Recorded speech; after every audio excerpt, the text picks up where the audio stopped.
CASA-VLBI workshop. This CASA is then a great tool for data analysis, and now it can be included VLBI processing in it, and this is for many generations to enjoy in the future as well. So now the opportunity that we have with this workshop is to learn to use CASA, and then actually do this through practical exercises and getting support from the experts. And on top of that, the legacy that the lectures that will happen during this week, that will be available for the future in the web of the workshop. So that really what I want to encourage everybody is to enjoy the workshop, to learn a lot, and also good luck that the whole system will be sustained, and we will not have any big technical problems. Thank you very much. Thank you, Paco. So before we kick off into the actual hard work that we have scheduled for this week, I want to give you a little bit of an overview of the setup of the week, the logistics that we'll handle, and how everything will go. So first of all, you can see that we have our CASA-VLBI 2020 hashtag. So if you post on social media, please use that, but also make sure that you observe the privacy of other people who may not be willing to be visibly identified in social media. So be a little bit careful with that. And then for the whole week, we've got the following setup. Every day we have 2 blocks, except for today, we start in the afternoon, so we have no morning block. And each block consists of a couple of lectures and a data processing session. The lectures are, as you can see, in webinar style, which means that as a participant, you cannot share your video and you cannot unmute your sound. So this feels a little bit lonely, but we do this because we want to record everything and share it on YouTube for future reference. So this ensures us a smooth operations, at least during the lecture sessions. The data processing sessions will be in the Zoom plenary style. So then you do have the opportunity to share your screen and to talk to people also by yourself. In between, we've got a bunch of plenary question sessions. After each lecture, the one is in the webinar style, and I'll explain you in a bit what is the best way to ask questions at that time. So these blocks repeat in the morning and in the afternoon to make sure that everybody in different time zones can at least access one of them and has the opportunity to access the recordings after the fact when it's nighttime here. And then we start each morning at European times with the plenary question sessions for people who watched the recordings overnight and still have some issues that they want to clarify. During the week, we also have social events, which may sound a bit odd for a virtual workshop, but we don't want you to sit staring at your screen for the whole week. So the first event that we thought up is to actually have a walk. So in the context of my home is your home, literally almost this week. We have the idea of walking together, which means everybody can pick an app of their choice to count steps, or you can count them manually, whatever you prefer. And we go walking. And at the end of the event, we count the number of steps and calculate the distance that we walked to see how much of a baseline we can cover. So the more we walk, the longer your baselines will be, and the better your resolution will be in the end. So you can do this at your own time. You can use the slots that we allocated for it, but it's also free to do it at any time that is convenient for you. And make sure that at the end of the Wednesday session, when we have the formal allocated slots, we know how much you walked or biked or run or whatever activity you prefer. The other activity we have assigned you is a pub quiz, which is unfortunately a little bit harder to do over a range of time zones. So I apologize up front, especially to the Asian participants. It is going to be a very late night, but I hope you can still join because we have a really cool prize for the winner. And since we cannot do a formal conference picture, we thought of another thing, which is a mosaic, and that consists of pictures that you submit to us. And we will let you know as the workshop progresses how you can do this. You can send in basically anything, a picture of your data processing, the food that you're eating while you're being classified, your pets, your surroundings, whatever you can think of, just be creative. But do submit lots of pictures, because the more we get, the better the mosaic will look in the end.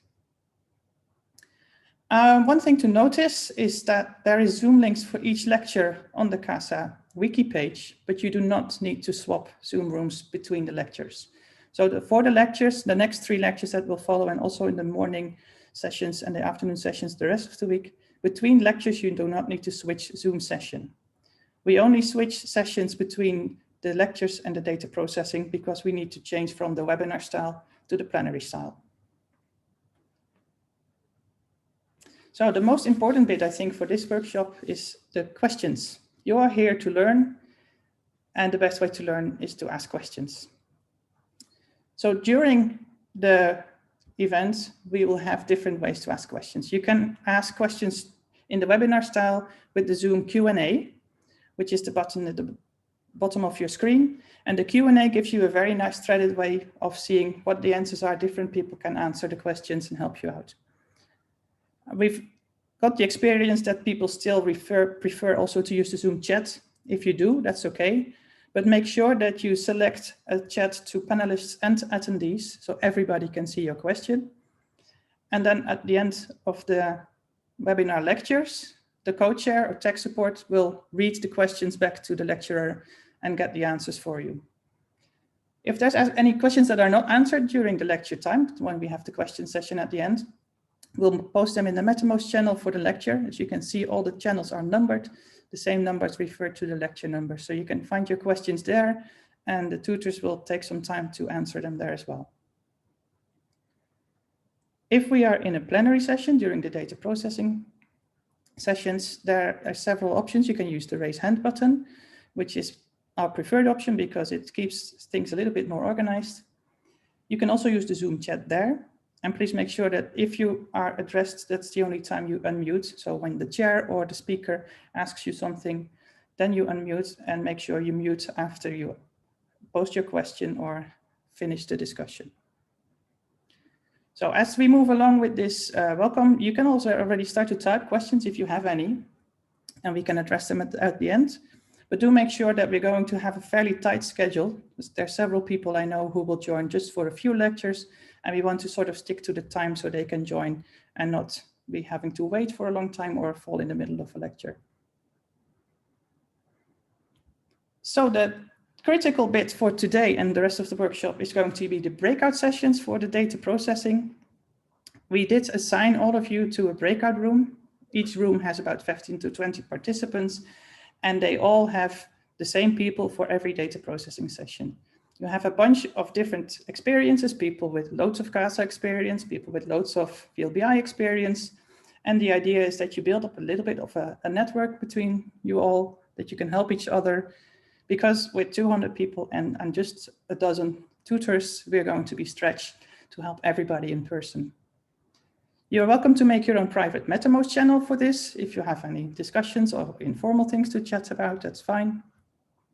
And during these sessions, the tutors are free to walk virtually between the rooms. So you can tag us with questions in the MetaMost channels, and we'll try and find you in your room. Make sure that you tell us which room you're in, so that makes it a little bit easier. The tricky bit here is that we did a trial, at least I did a trial yesterday, and the pre-assignments that we set up do not always work as we expect. So worst case scenario, this afternoon during the data processing, we will all be in the plenary session. That is no problem. You can just start working on the project that you have. You can ask us questions that you have, and behind the scenes, we'll try and figure out how we can actually assign you into the breakout rooms. So the last little bit I wanted to share is the software. You should all have installed CASA 5.6 or CASA 5.7. We stick to these versions of CASA because they are Python 2 based, and they have some functionality that we need, as you will see during this week, which is not yet present in the CASA 6 release. So after the workshop, we'll actually start working on porting all this stuff to CASA 6. There won't be lots of different functionality, but you see a few dedicated tasks require some additional development by NRAO before we can actually use them properly. To watch the lectures best and also to participate in the breakout rooms, Zoom recommends version 5.3 or higher. They promise us that should also allow you to select your own breakout rooms, but unfortunately, that didn't work yesterday. And we have the Mattermost client for questions and everything that you have outside of the lectures. So for me, that's basically it for the welcome. I would really like to thank everybody behind the scenes. Unfortunately, you can't see them, but a warm thank you to Yvonne Kool, our secretary, for the help in the preparations. A shout out to Paul Boven and Des Small for making sure that we actually could add you all to the Mattermost channels, which was not as easy as we thought. And then, of course, a really big thank you also to our next speaker, Olga Bayandina, who is my co-organizer for this workshop, and also the next person up to lecture. So that is it for me. One final thing. This workshop has a code of conduct, which you all agree to adhere to. We are lots of different cultures, lots of different people, and we unfortunately lack the body language and facial expressions that we usually have. So in your communications, please be considerate of others. And should anything happen that you feel uncomfortable with, do contact the organizers and we'll try and resolve the issues with you. So I wish you all a really nice event the next couple of days. I hope you enjoy. I hope you learn a lot. We sure will, because we have not done this before in an online version, and I'm looking forward to seeing how things progress. Thank you very much. And I will now stop sharing this screen and hand over the floor to Olga. Thanks. Thanks, Ilse. Just a second. Unfortunately, we do not have time for questions at this point, but I do hope there's some time after Olga's lecture also for generic questions.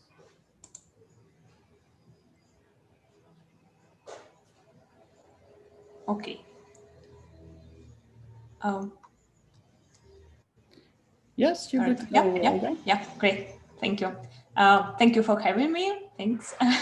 And thank all the participants for joining us today. Hope this workshop will be interesting for you and helpful. I'm going to discuss some basic things about, just give you an introduction to CASA. My name is Bayandina Olga. I am a support scientist at Chive. Sorry for my name right now in Zoom session. I will change it later. Need to adjust it. Actually, I'm one of these weird scientists who have started to their career with working with CASA, not apes. So I'm going to discuss with you all the stuff that was surprising and things that I would like to know back then when I just started to use CASA. First of all, pun intended, that CASA is house in Spanish. So let's have a small house tour with this presentation. As I said, that will be just a basic introduction. So there will be some spoilers to the following lectures, because you will see all of this stuff in more details later with the following presentations. Here I'm just going to say something about things like how you need to start CASA, how you can use tasks, basic tasks. And also we are going to compare CASA with apes, because probably that's the easiest way to understand how all these things work. Sorry, we still have some Halloween decoration here. First of all, CASA originally was created to work with compact arrays data, such as ALMA and VLA.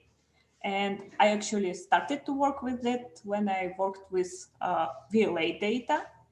But also you can work on the single dish data, and lately there are some tasks to work with VLBI. This process in preparation, but in the latest version of CASA, you already can test some experimental tasks for reducing VLBI data. And we'll talk about it a lot during this workshop, but I will say just a couple of words about it at the end of my presentation. I think that the main point for me, for my presentation, is just to provide you with all the web sources that you can use and where you can find everything about CASA. Like I think that you shouldn't know the answer, you need to know where to find it. And there are some useful links. With this presentation, there is a copy of it on wiki page. So you already right now, you can click on all these links and, for example, check documentation or download the CASA if you don't have it yet. Also, there are some QR codes. So if you just looking on your screen right now, you can scan it and still check the links with your phone, for example. A bit about the structure that we have here. First of all, I will tell you a bit about downloading the CASA, how you need to. That's pretty easy to install it, so I will not really say you how to install it, but we will discuss a bit how you need to work with the CASA when you first started. Also, please check all these nice documentation. Right now, there are a lot of web links and web pages with really detailed descriptions of each and every task that you will use in CASA. I just would like to separately say you a couple of words about CASA-VLBI. That's exactly this. You can check it with some other links. For example, we have some instructions for exactly VLBI data reduction. So please check it too. And also, if you have any questions outside of this workshop later with your data, you always can write to help desks. There are several of them, and you will got all the answers, I suppose. First of all, how you need to download the data. Here is the link, and there are two latest versions right now available. One is using Python 3, like the latest version of Python, and the previous one uses Python 2. That's probably the only difference here. But you are free to choose between them. And installation with CASA is really simple. That's not something like apes that you need to know how to do it, or you need to have a skilled colleague of yours. That's just a couple of clicks. You need to download the start file, you need to unpack it and install. That's it. You can use CASA after this. So please check it. I suppose that you will enjoy installing of it. Couple of words about data formats that we use with CASA. The first weird thing that's not feeds files. You still can check your feeds images. You can check them with a special environment that the name of viewer. So, but you can't really produce do any data reduction on them. You need to convert your feeds data to special data format with the name measurement set, or short it will be MS. That's a standard CASA data format, and I will describe it a bit more later. But right now you need to just know that there is a main table with your visibility data and some subtables. Here in this yellow window, you can see how does it look. Instead of like catalog in apes, you will have your actual folder on your disk, so you can see all these tables and you can check them. Inside CASA, you can browse them with browse table task. It's here, so just download some test data and try to browse it so you can understand how all these tables look like and how you can operate with them. Also, one maybe weird thing that we have with CASA, and I was surprised with it when I just started to work with it, that you have not only this MS file with your main table, with your visibility data, but also you have MS table with extension flag versions. There are just versions of your flags attached to your data. Most probably you will have it right from the beginning when you just download your data, if you work with ALMA or VLA data, or you can get this one after your first flagging of the data. There are all the versions, all the tables, and you can also browse them with Flag Manager task. And apply different versions of these tables with special tasks that we'll describe a bit later. So how we need to start CASA? Again, that's pretty easy. You just need to type CASA or some, of course, you have some other versions. For example, if you would like to start some CASA with some pipeline extensions or any other things. But basically to just check the basic tasks, that's enough to type CASA. I have a bit old version here, but yeah, that's just an example of the window that you will have. And you will type all of this in console.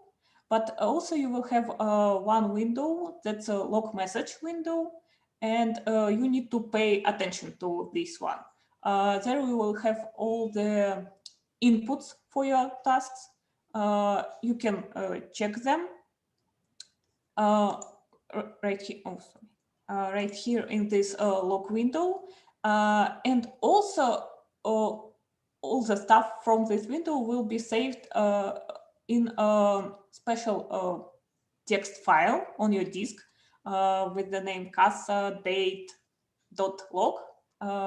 You can browse the file if you would like to check your inputs from your previous session, or if you're looking for some errors or names of your calibration tables, anything.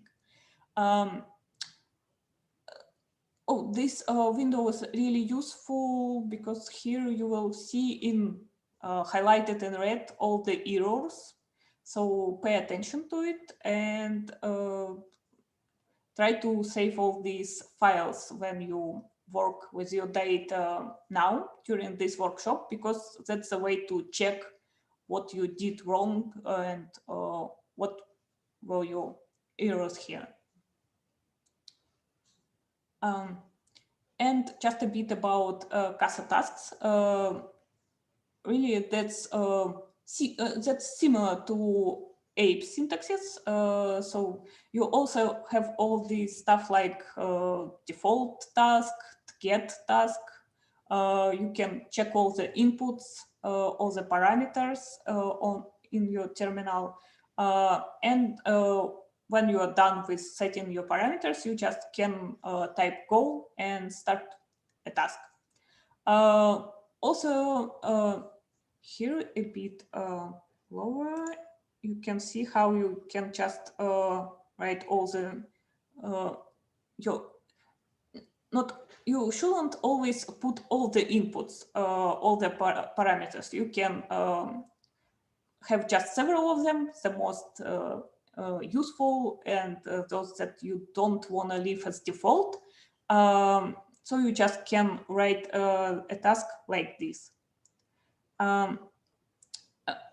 there is a couple of links to description of all the CASA tasks and a global task list.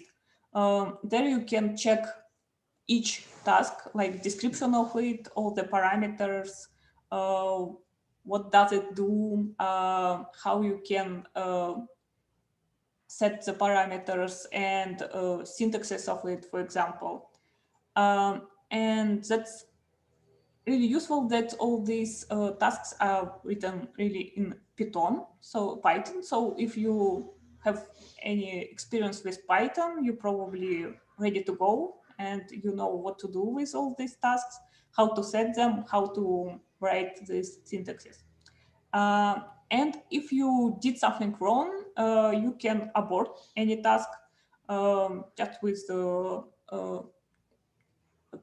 by clicking Ctrl+C or Ctrl+Z, but make sure that this abort of task didn't do something bad didn't mess with your CASA session. Maybe you need to restart it sometimes. So check whether terminal still responds whether you can type something new, and also check your message in log file. And again, since tasks are written in Python, that's really easy to write your own scripts. That's super useful for speeding up your data redaction, because you can just use some scripts for your favorite tasks. For example, I did it for all of the imaging because that's just easy to set your data and change, for example, only bands that you use. Here are some examples. Like that's a input that I just showed you in the previous slide, and you can put it in Python script, something like this, and then you can run it with each of these tasks. There are several ways to run a Python script in CASA. And also, after you run any task in CASA, you will get a file with the name of the task and .last, extension .last.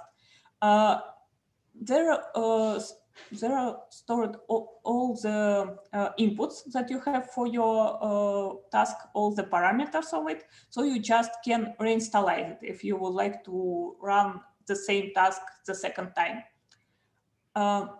And you can run Python scripts in CASA outside of CASA. So you just need to write something like that in your terminal outside of CASA, and you still will get the same result as if you run your script in CASA inside of it.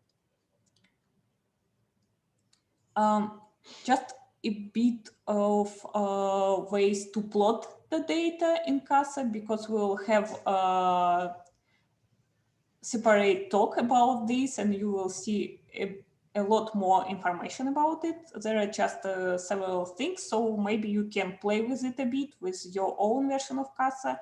And for example, to plot your MS data from your measurement set, you just need to write in terminal plot MS. That's the first way to plot the data. Here you can select your measurement set. You need to choose your field or fields, and your spectral window. That's the same as about the same as if in apes, and you need to just push the button plot. This one also can be run outside of CASAs. You can just write CASA plot MS, but that doesn't work all the time. So be careful and try to use it inside CASA. And here is an example. That's really powerful thing, really. You can plot amplitudes versus channels, time, baselines, all kinds of them. Here you can change it with a tab access. Also, you can average your data, check only one spectral window, check only a particular period of time, and you can set several Y axis, so you can compare some of your data. And of course, this one is really nice because you can have a lot of colors without setting them in terminal, without all the extra work that you have to do in apes. Another plotting tool is viewer. You can use this one to check your images that could be feeds images or images that you prepared out from your measurement set. You will get two windows, one with viewer display panel and one with data manager. You need to select your image, push any of these buttons. There are just different kinds of images like raster images or contour map, whatever you would like to see. And you will get something like this window. There are a lot of useful stuff that you can check with this one. For example, here, there is some animation with stuff that you can do to your image. For example, you can zoom in, zoom out. You can select a region and check here in this small window, check all the parameters of this region, like flux density in this one, what the coordinates of emission peak. Also, you can move your image, so you can check different parts of it if you have, for example, several peaks on the one map.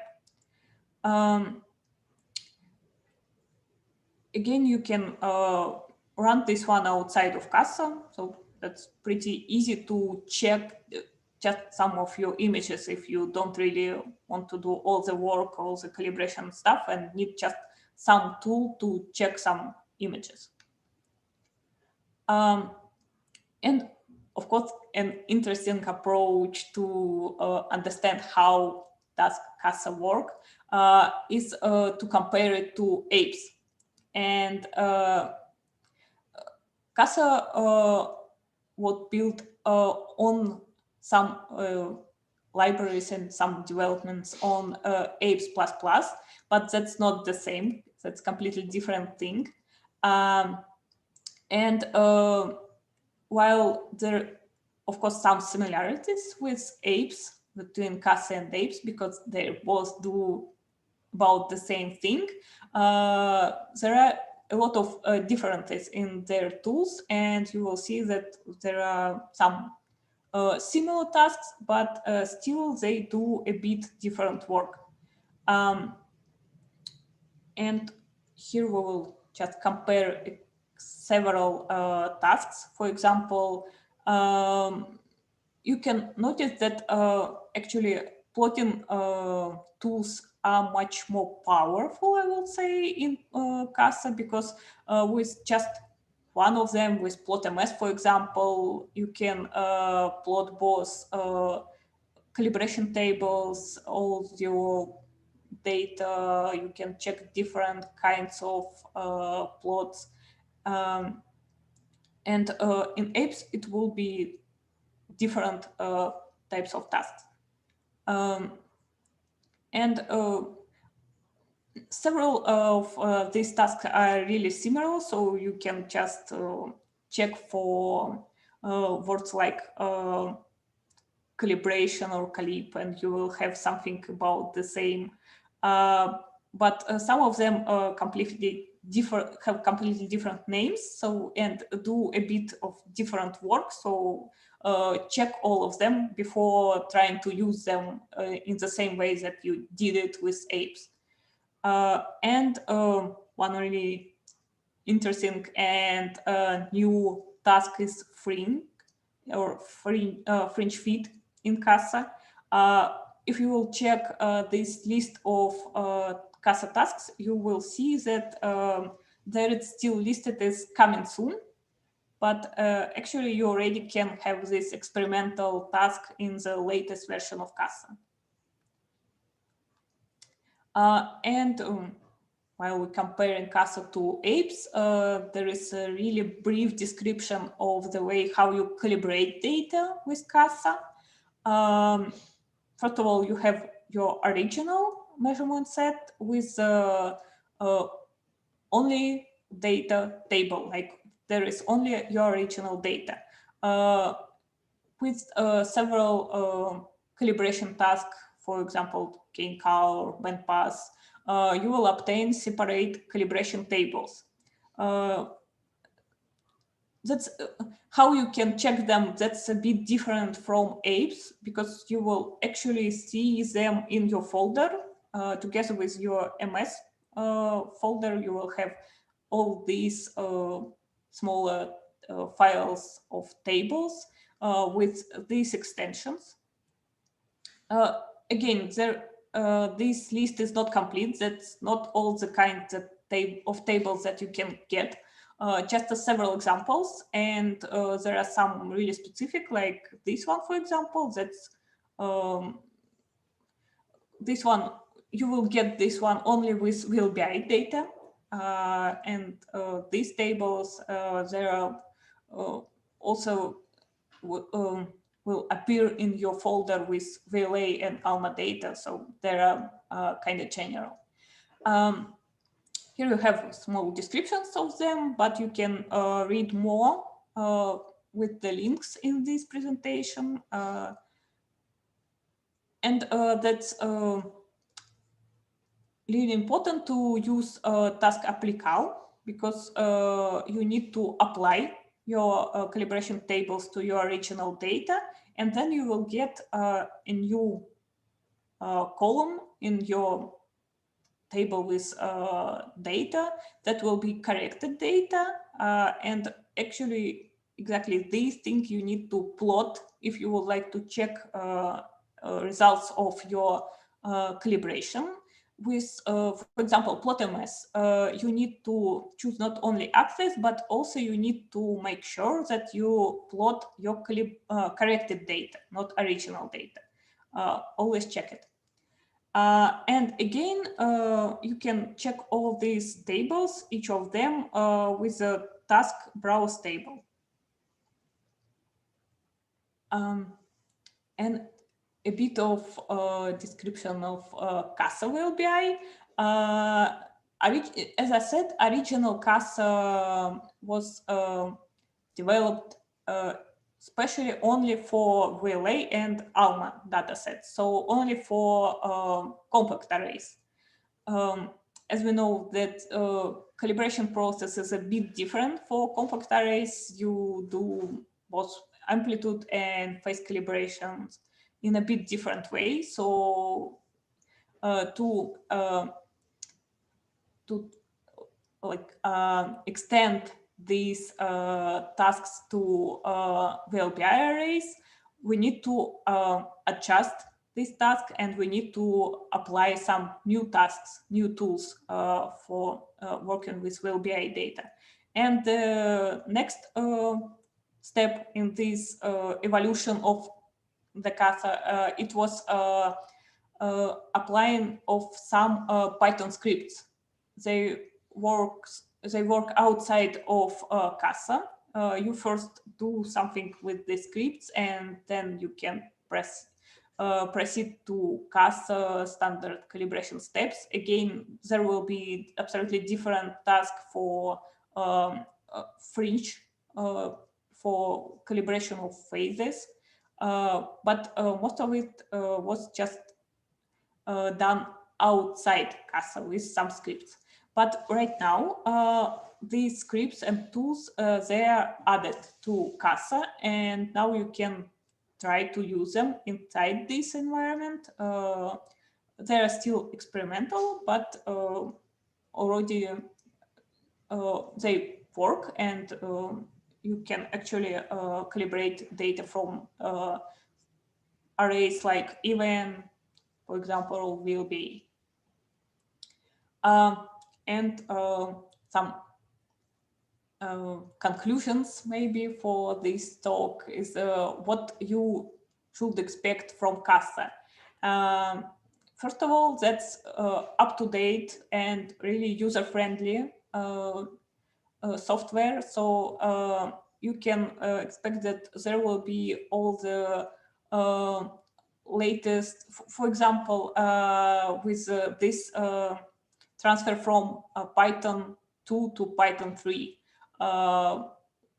Right now, there is a new version of CASA, and we can be sure that this development will continue. There will be all the new stuff, all the new software features.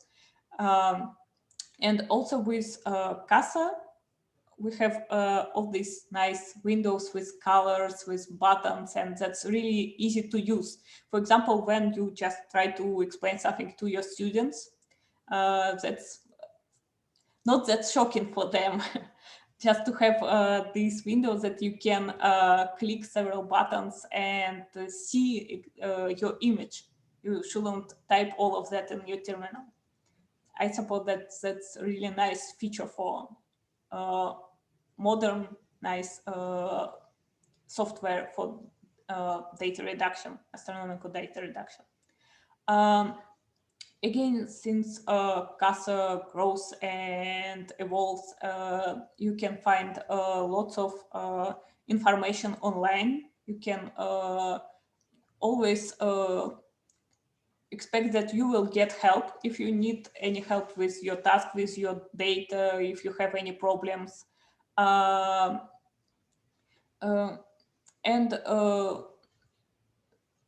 while there are always some problems with new releases, you can be sure that a lot of other people check the new version, and you will have updates pretty soon, and your data will be safe.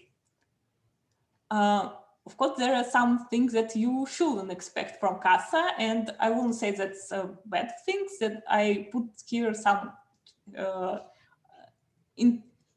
some interesting things that I think you also need to know about CASA.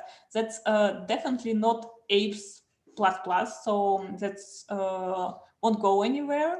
You could be sure that you need to learn it, that, for example, your students will use it later with their data reduction.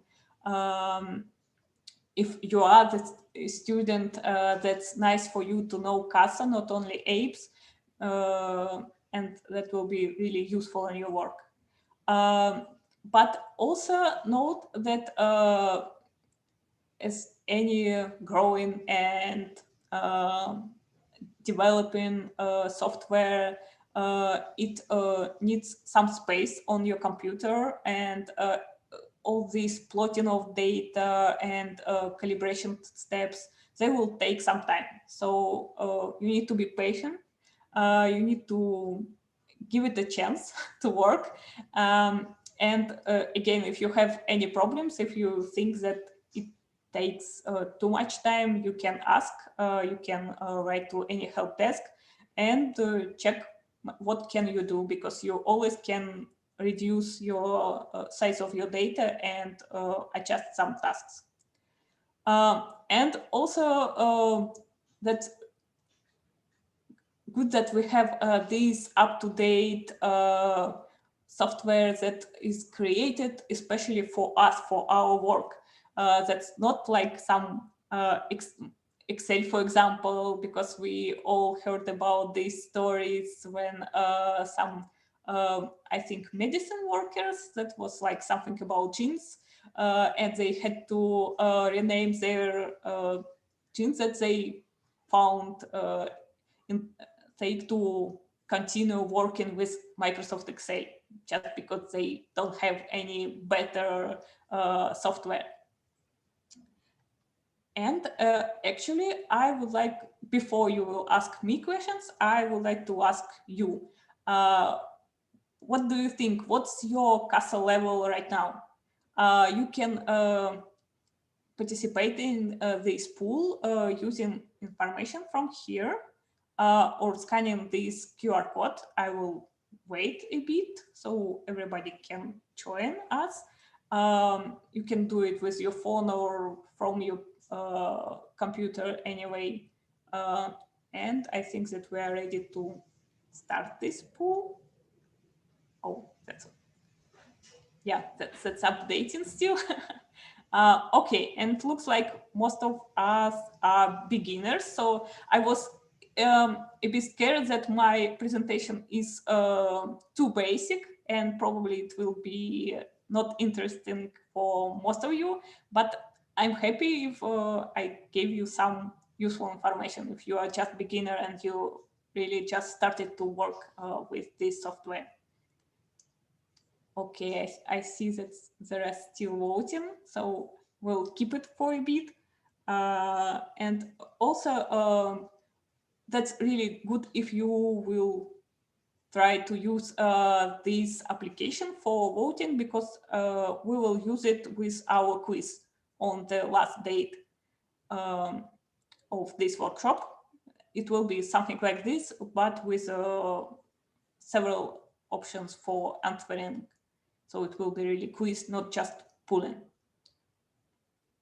Okay, how many participants do we have? About 100, but I think that, okay, I think that we have our general statistics here. Really nice to see that there are different kinds of users in our workshop.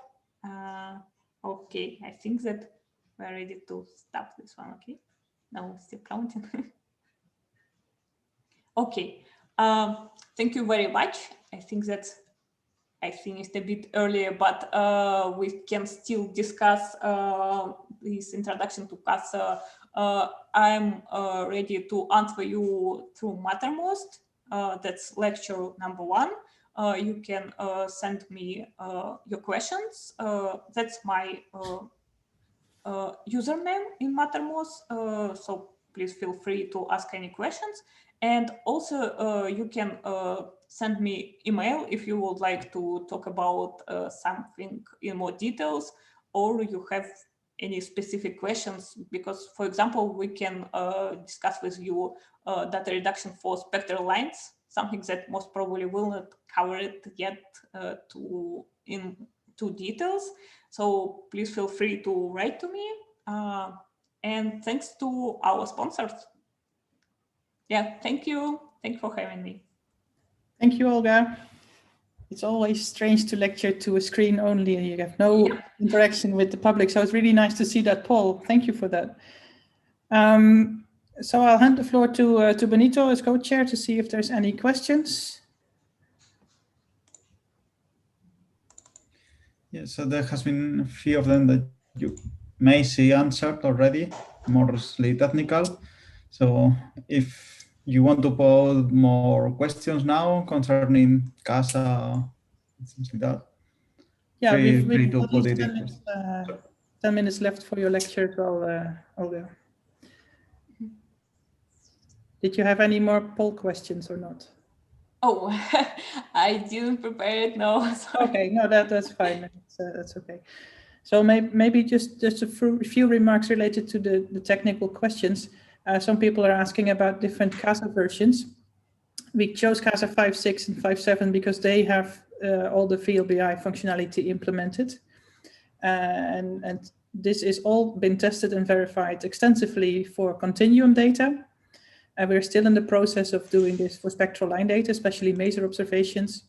All the functionality should be there in the fringe fitter, but we do not give you guarantee that it also gives you sensible results.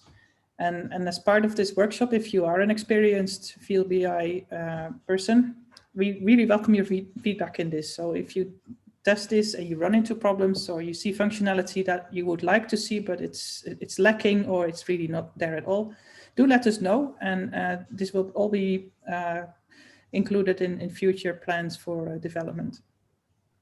And we have one question from Anna in Mattermost. It's like the question is if the measurement sets are always changed after each task. So. Yeah, that's an important thing. You will have separate columns of data, for example, corrected data, right? So you don't really change your original data set.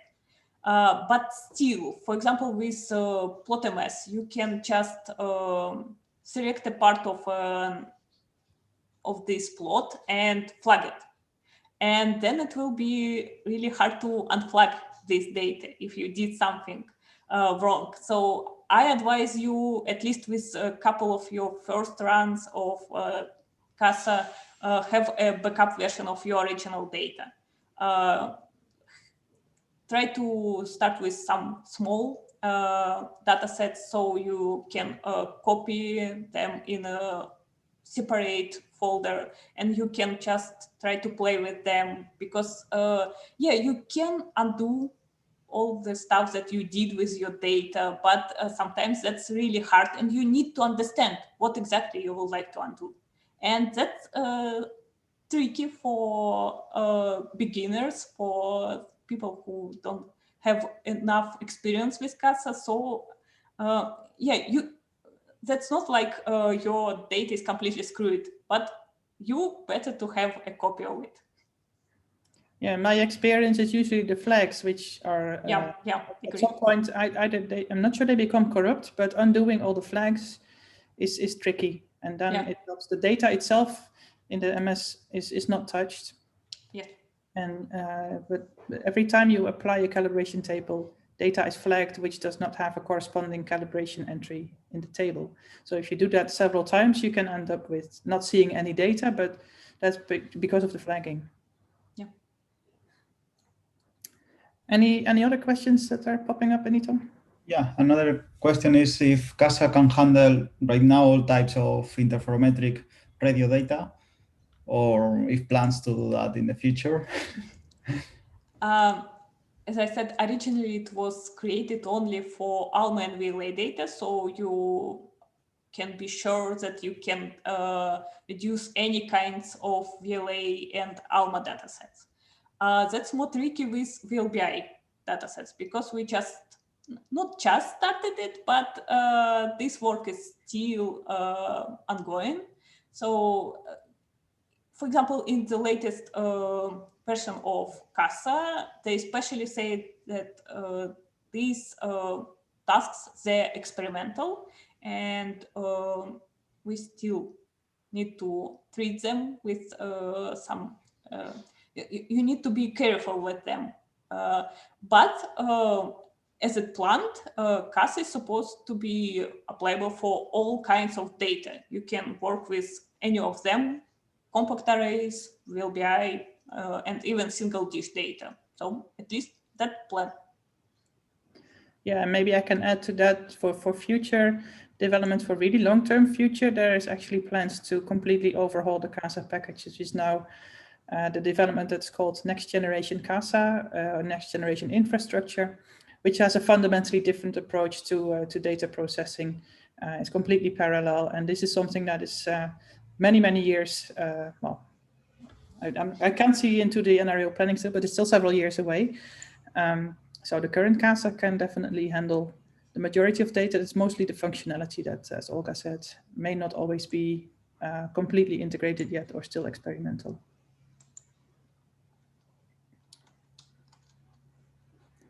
Anything else, Benito, for us? They're asking if someone knows if its CASA supports also CASA-VLBI. James, well, yeah. I don't remember the expansion now. James Clark. JCMT or the CASA-VLBI. JWST or JCMT? I don't see the question, so I can't see if there's. JCMT, yeah, You sorry. see. Okay. JW, So many letters. Yeah. JCMT. Actually, I don't know for sure. Never tried this one, so but I suppose probably you need to check CASA release page, because I don't know each and every telescope. It was in the Event Horizon Telescope Array, and that has been processed with CASA as an interferometer. Yeah? Okay. But for the single dish JCMT data, I don't know. But it's interesting to give it a try. And sometimes they are not publicly cataloged as supported, but that doesn't imply that it's not supported actually. So yeah, from some telescopes, it may be a bit tricky to know. I know that the SMA, which is the other millimeter telescope on Hawaii, is trying to convert their data reduction pipeline or data reduction package to CASA. But that's an interferometer, and JCMT isn't. A single dish, yes. Yeah. Thanks, Mark.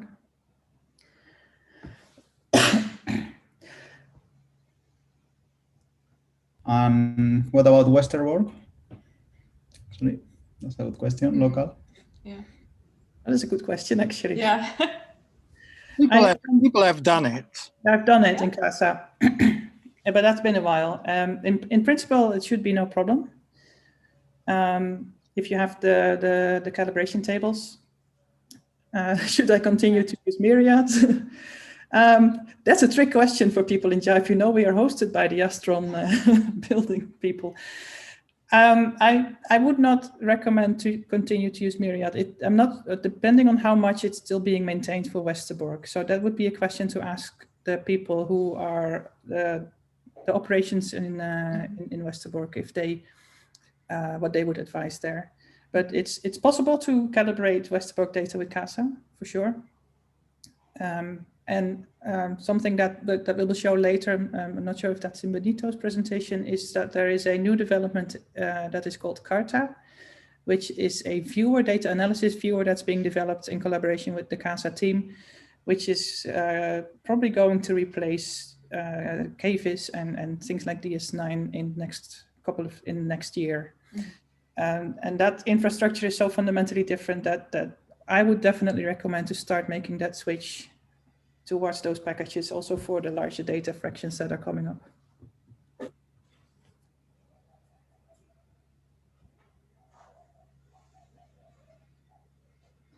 Any more questions, Benito? Is there anything else that we're missing?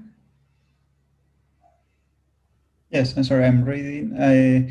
How CASA is managing processing time during the step tasks, like in comparison with apes, like how long it can take a calibration task procedure right now in CASA compared to apes.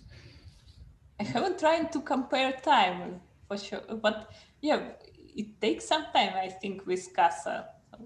It's a bit slower on a processor, but this is mainly due to the way that CASA uses the memory. So if you have a single processor laptop, you will notice the difference.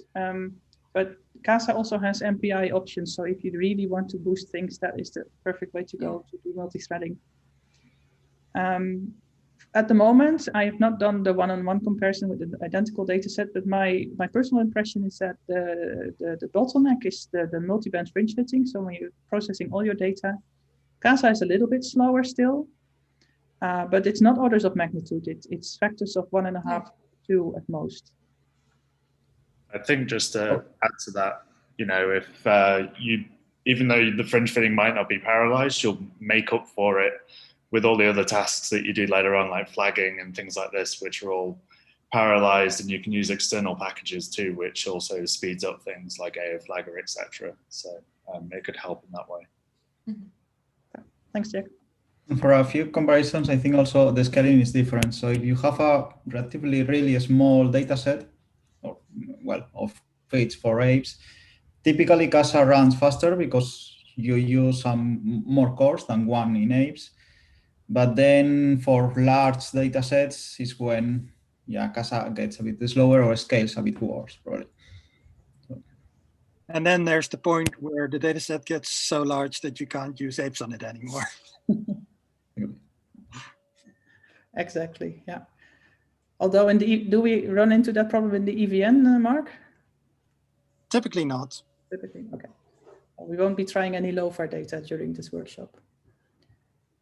I don't see any new questions popping up, Benito, but I saw in the previous discussions also somebody asking about CASA-6. And you're fine to use CASA-6, but you will notice that some of the plotting routines are not supporting the VLBI calibration tables. So it's not a showstopper for this workshop. If you want to really try and do things in Python 3 CASA-6, you can do that. But you will find that plotcal, most notably plotcal, doesn't work. And there may be a few other smaller nitty-gritty details that maybe we don't even know. And we welcome any feedback on that if you have any. But from the NRO side, CASA-5 and CASA-6 have the same scientific functionality. So the fringe fitter, which is in CASA-5, is the same as in CASA-6, and all these tasks are identical. There was another question about how stable is fringe fit. So it's fully functional now in CASA. Of course, it's not 10, 20 years old, like the fringe that you have in apes. So you may expect obvious either bugs or few issues because it was just added in the very last version of CASA. But in terms of functionality, everyone can already use it for VLBI data.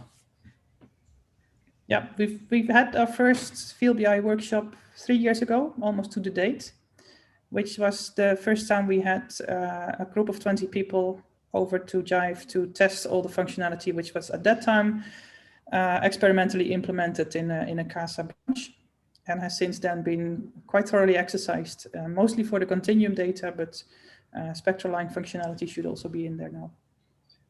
And as Michael Janssen answered in the question, the fringe fitter has extensively been tested on EHT data, and that's probably the VLBI data that has been looked at in the most detail of all VLBI data. And so the results, when it produces results, are at least as good as apes, I'd say.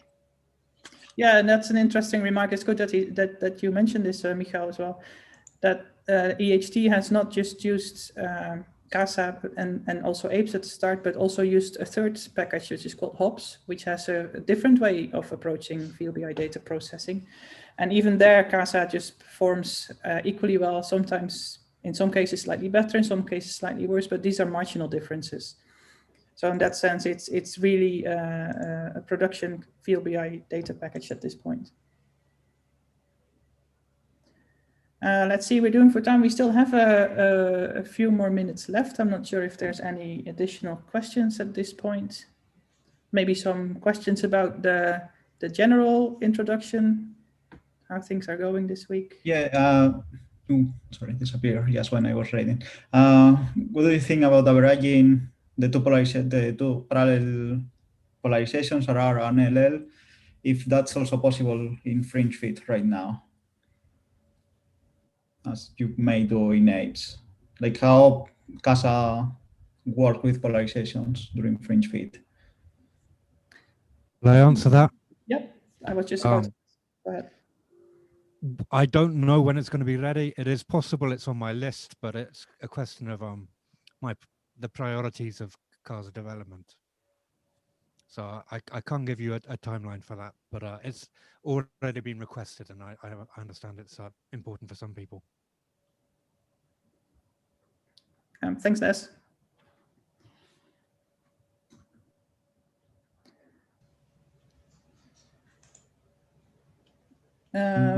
Let me see, I'm checking the Mattermost and the other chats. There is one, let me read it. Yep. So we have a question about if in the last version of CASA and fringe fit, it has been fixed an issue that when performing the global fringe in apes, basically, the solutions without a reference antenna, sorry, were not kept.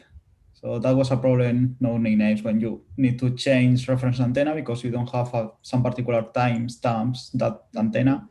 It was really missing the solutions. How that behaves in CASA. I think this, from my experience, this is actually one of the things that CASA does better because you can give FringeFit a list of reference antennas, and then it will pick the one that is available. But maybe this is Des. Can you clarify a little bit better than you wrote this code? So. Sorry, what's the question? I was answering another one. Oh, sorry. There's a question in the Q&A from Carolina Casadillo about the what happens to solutions when the reference antenna is not present. You can give a list of reference antennas and it will work through them. And if none of them is available, then you won't get a solution. And that will mean that if you try to apply that, your data will be flagged there. Okay. Thanks. Let me check. Do you see any other questions, Benito? Nothing? For now, we're done. Yeah. Then I have one last remark, general remark about the Mattermost. We just noticed that in some channels there's fewer people than in others. If you have the impression that you're not seeing all the channels, then you can select below the public channels. There's a button called says More. And if you click that, you can see all the channels that you're not yet in. And you have to select them one by one if you want to join them. But in some cases, there was a handful of people that we could not add automatically to the Mattermost channels. And I'm not sure if you were added properly to all the channels. So do check and make sure that you have everything that you need there. And one remark there is that we will copy, after all the sessions, we will copy the questions that you put in question and answers and the answers that were put that they will be written in Mattermost. So if someone has additional comments on them, it can follow the thread and then put in additional comments or more questions on those ones. Exactly. We've got 5 more minutes to spare. And let me check if there's any further comments. I don't have any comments at this stage. General announcements or anything. What we could do is take a brief break and start at exactly the 1:15. Benito, is that okay with you? So Yeah. that also gives me some time to switch the recordings for the YouTube channel. That helps a little bit. Yeah. So we will take a few minutes break and the lecture will start exactly at the 1:15.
Okay, welcome back, everyone.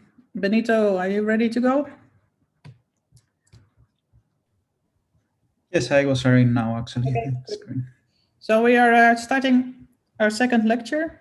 Let me start the records. We're starting the second lecture, which is by Benito Marcota, and he will demonstrate some of the plotting tools in CASA that you will frequently use throughout this workshop. I'll give you a 5-minute warning if you need to, Benito, but otherwise, go ahead. Okay, thank you. Hope everyone hears me fine. I'm Benito Marcote, another of the ABA and support scientists working at JIVE in the Netherlands, Solga before.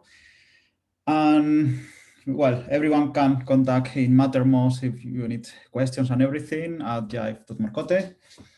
And in this talk, I will try to make a summary and show all the plotting tools that you can find in CASA. Not only in CASA, at the very end, I will mention a couple of things that they exist outside CASA, but can work also with measurement sets. But the goal of this lecture is to show you which tools you can use to plot your data. Okay, in this lecture, we are not going to talk about what you should look at or how to identify problems. You will have other lectures in this week for that. But the goal is to get you comfortable and more friendly to use these tools and at least knowing how to look at the data or what you can do with them. So the first part of the talk will be answering why you really care about plotting things. In this is that in principle, you may think that you want just an automatic data reduction. But here, my purpose is to show you like you still really need to plot and see what are the solutions, what are your data, how it looks like. And that's the motivation of this lecture. And then I will give a summary of the 3 main plotting tools that you can find in CASA. Mainly Plot-MS, that Olga already mentioned it, but it's a really powerful tool where you can see your data in completely different ways. I will also mention the Weaver, not only for showing images after you clean them, but also to look at the raw visibilities. And finally, we'll finish with the plot cal, which is the way that you may use to plot the calibrations.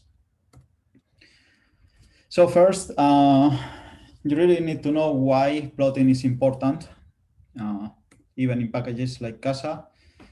And the answers, you have different points, but basically it's a plot by plotting. It's the best approach that you can use to check how your data look like, not only at the beginning or during data reduction, but both of them. You can look at the data beforehand, so you may have a much better feeling on how your data look like, and then how it is being calibrated. And this is important for all kind of observatories or data sets, but is in particular important in radio data and more especially in VLBI. Because VLBI analysis still requires an important fraction of manual supervision at least, or even manual tasks. So yeah, and that's quite critical or can affect significantly your results. So as you really need a high level of manual intervention here during VLBI data reduction, plotting is the best approach where you can be sure about what you are doing and what solutions you are getting, or if the data reduction is working properly.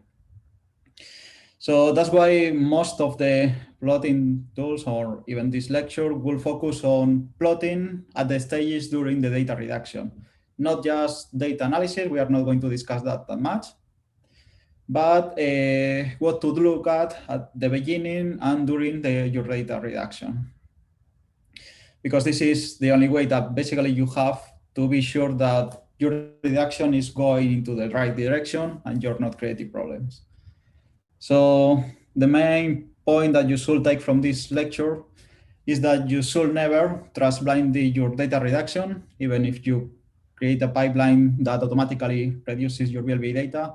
You should always have a manual check of all the steps and what it is doing. because especially in VLBI, it's relatively easy, that goes something at least in the wrong direction and can have some effects on your final data sets. So being said that, plotting is important because all these things.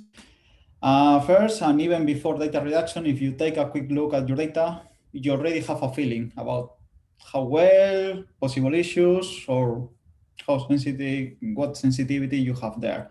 So you already have an a priori feeling about what to expect after your data reduction and from your results. And that's even before conducting any data reduction. But apart of that, plotting is typically the easiest way to identify some bad data, some noises, whatever, that can have completely different in nature. You may have always in an observation that lasts for several hours.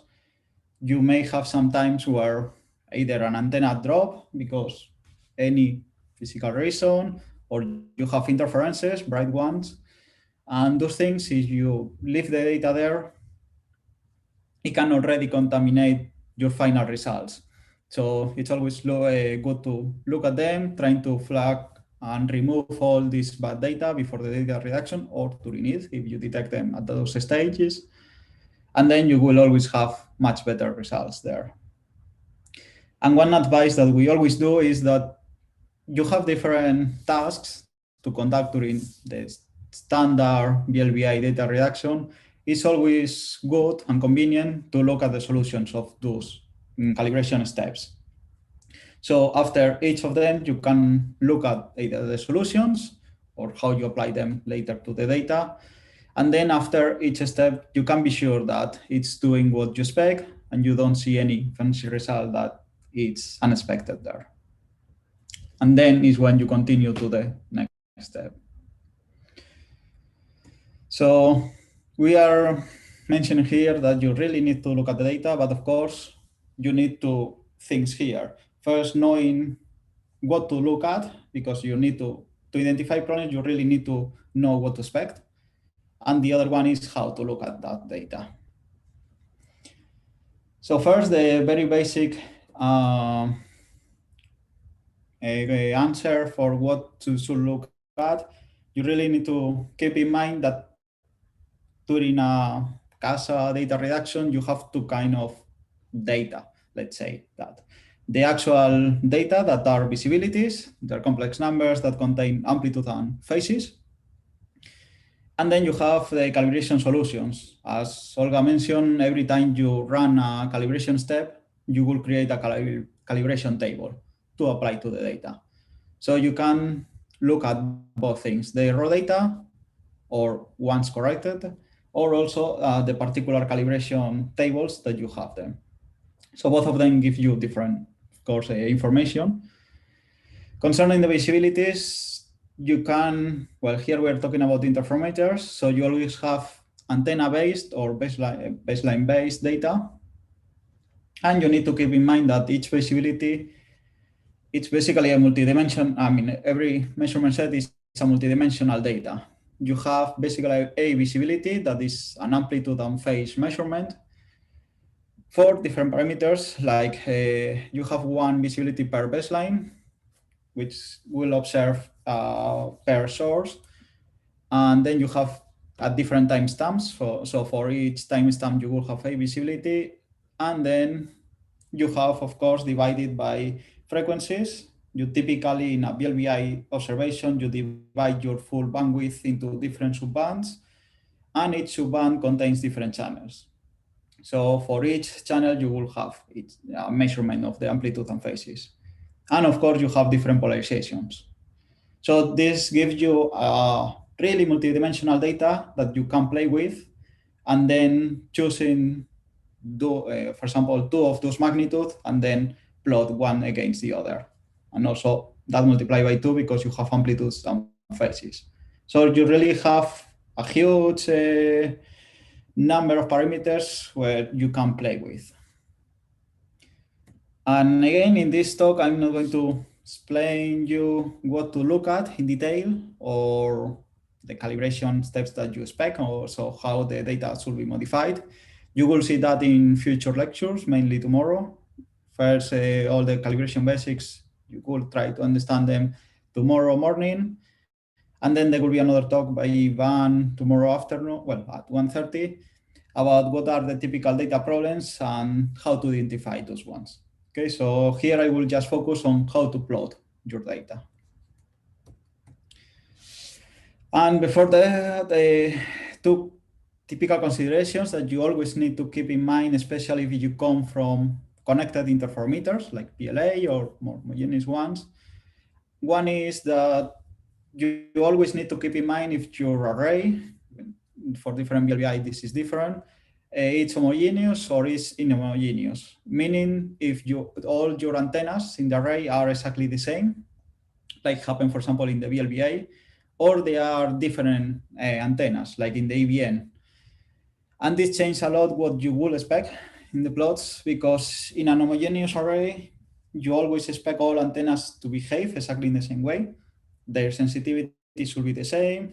So if you look at different baselines, you may expect to see same levels of noise, for example, or same amplitudes. However, in an inhomogeneous one, this is not true. You may have a really sensitive baseline, for example, in ABN, one baseline that goes to Effelsberg, which is typically the largest disk. And if you have a resibo, that baseline is really sensitive, but then you may have baselines that are way less sensitive than that.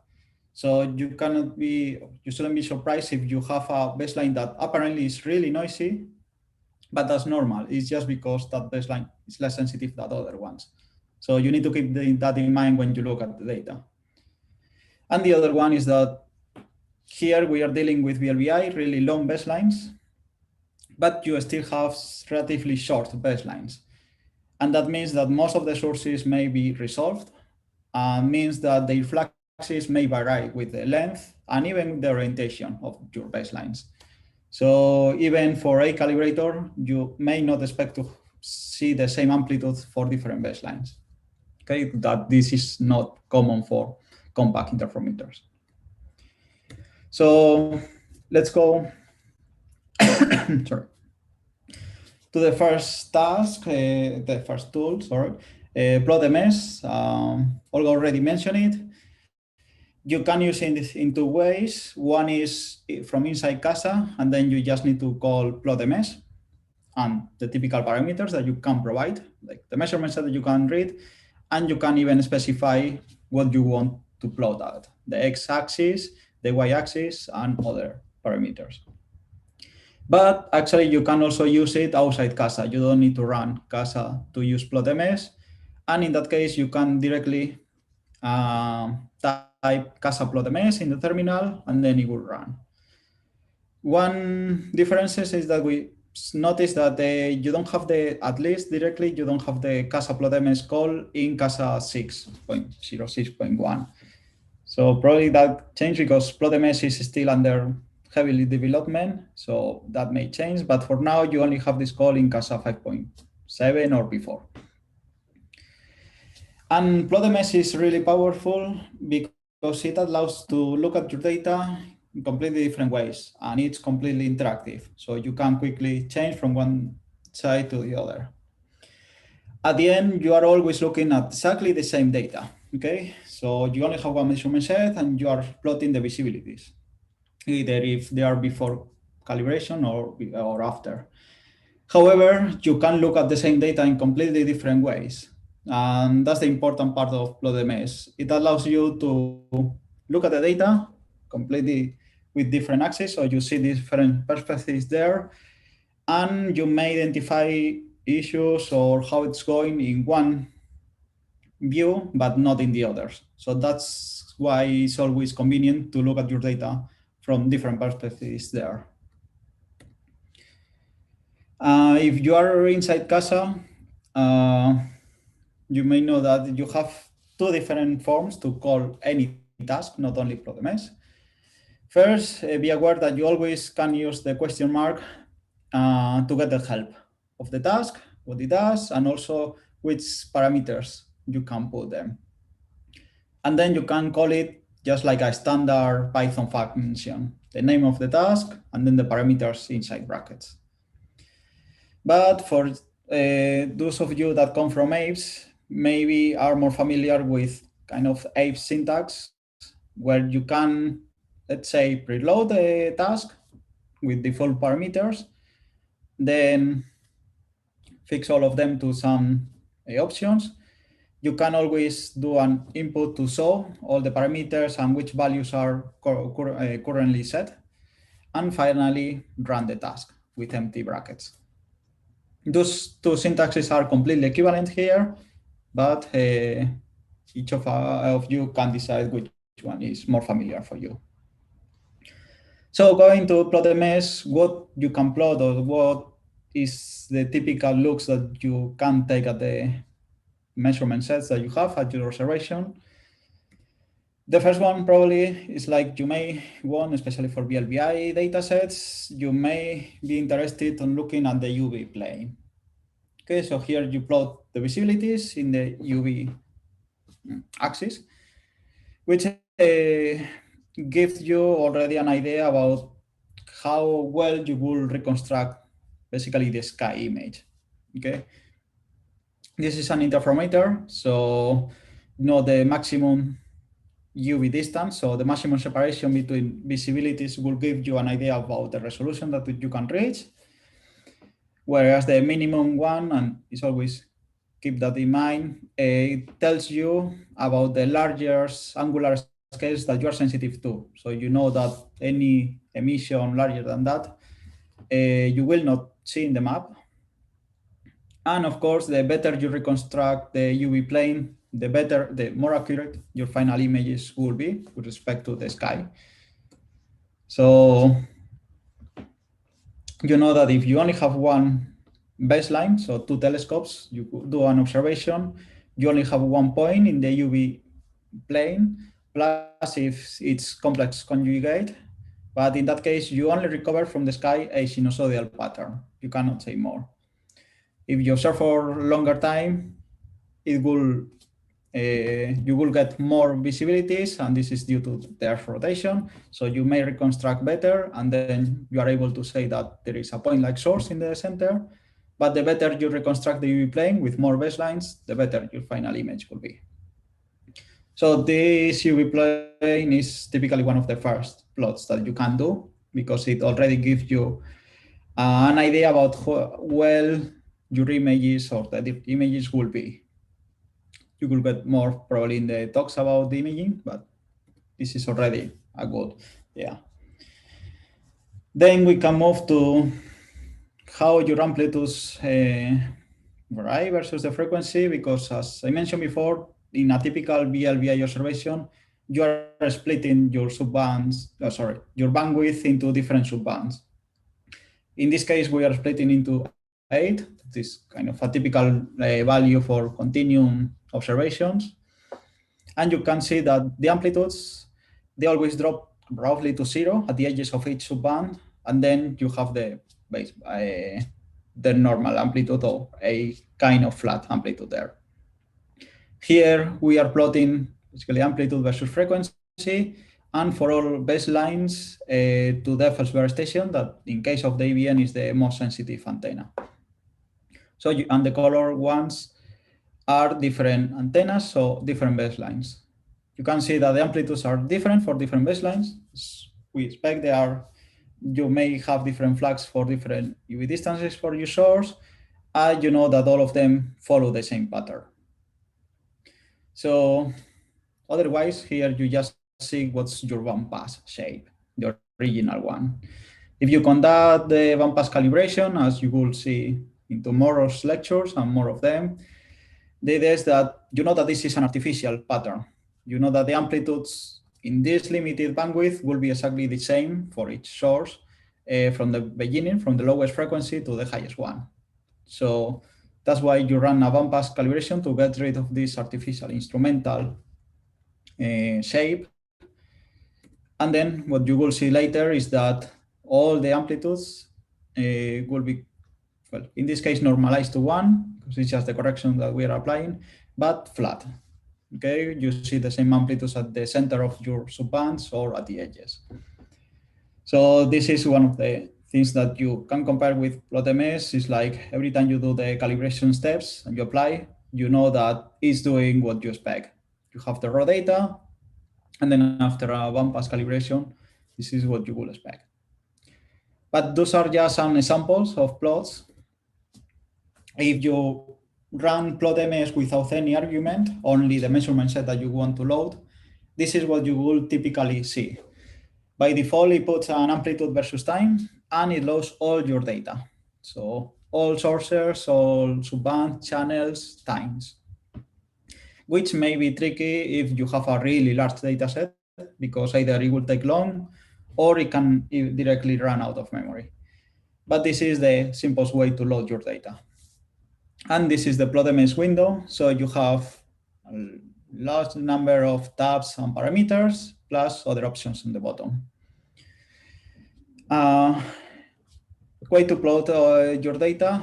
Well, because as we mentioned, it's the easy way to spot problems. Here you have the amplitude versus time. There are different sources. You already see that, okay, there may be some spikes and some data issues at some particular times. So the thing that you want with plotMS is to identify it's the bad data and what you should remove. Again, in this one, we are not going to focus on how to identify these issues. You will have other lectures. But let you know that in plotMS, basically you can change everything you want. So every user will have its style to look at the data. But here you can customize and be more convenient for you. So the first thing, for example, is like you can put different colors to different things. So in this case, you can want a different color for different source. So you may be able to distinguish if you have different amplitudes that they do belong to different sources. But you can also color by baseline, antenna, even subbands or channels. Okay, so depending on the plot that you are doing, you can choose the most convenient color scheme there.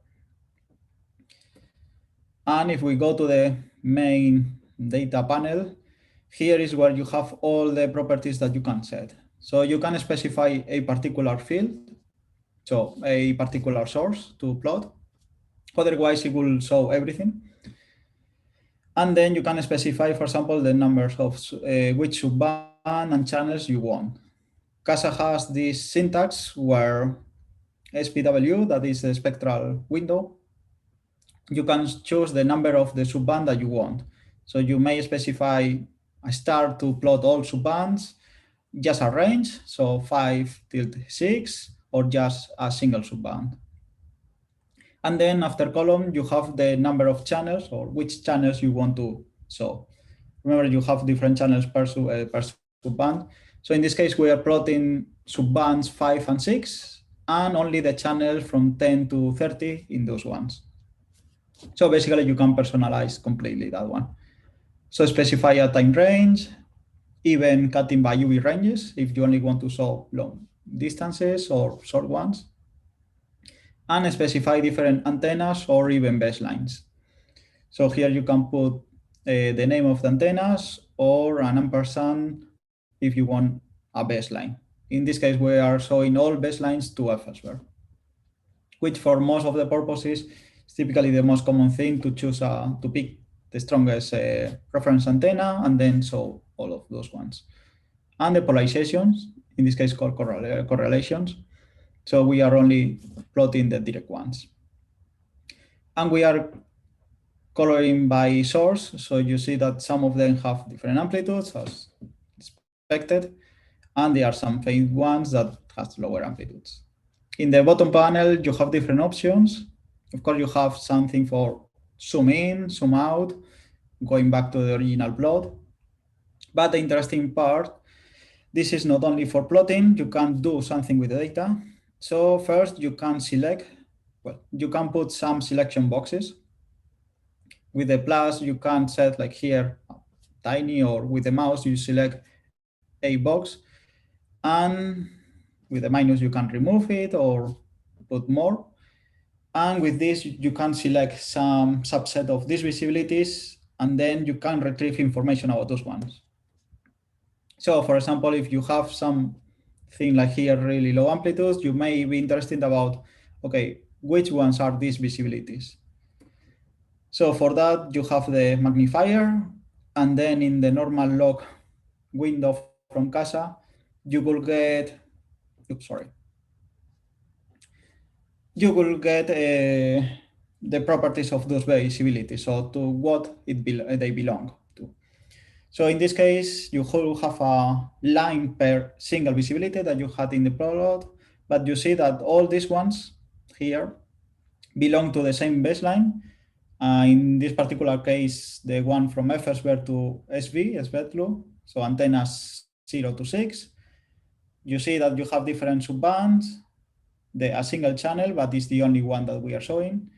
And curiously, this is only one polarization, the right and right. So VLBI uses circular polarization, right and left.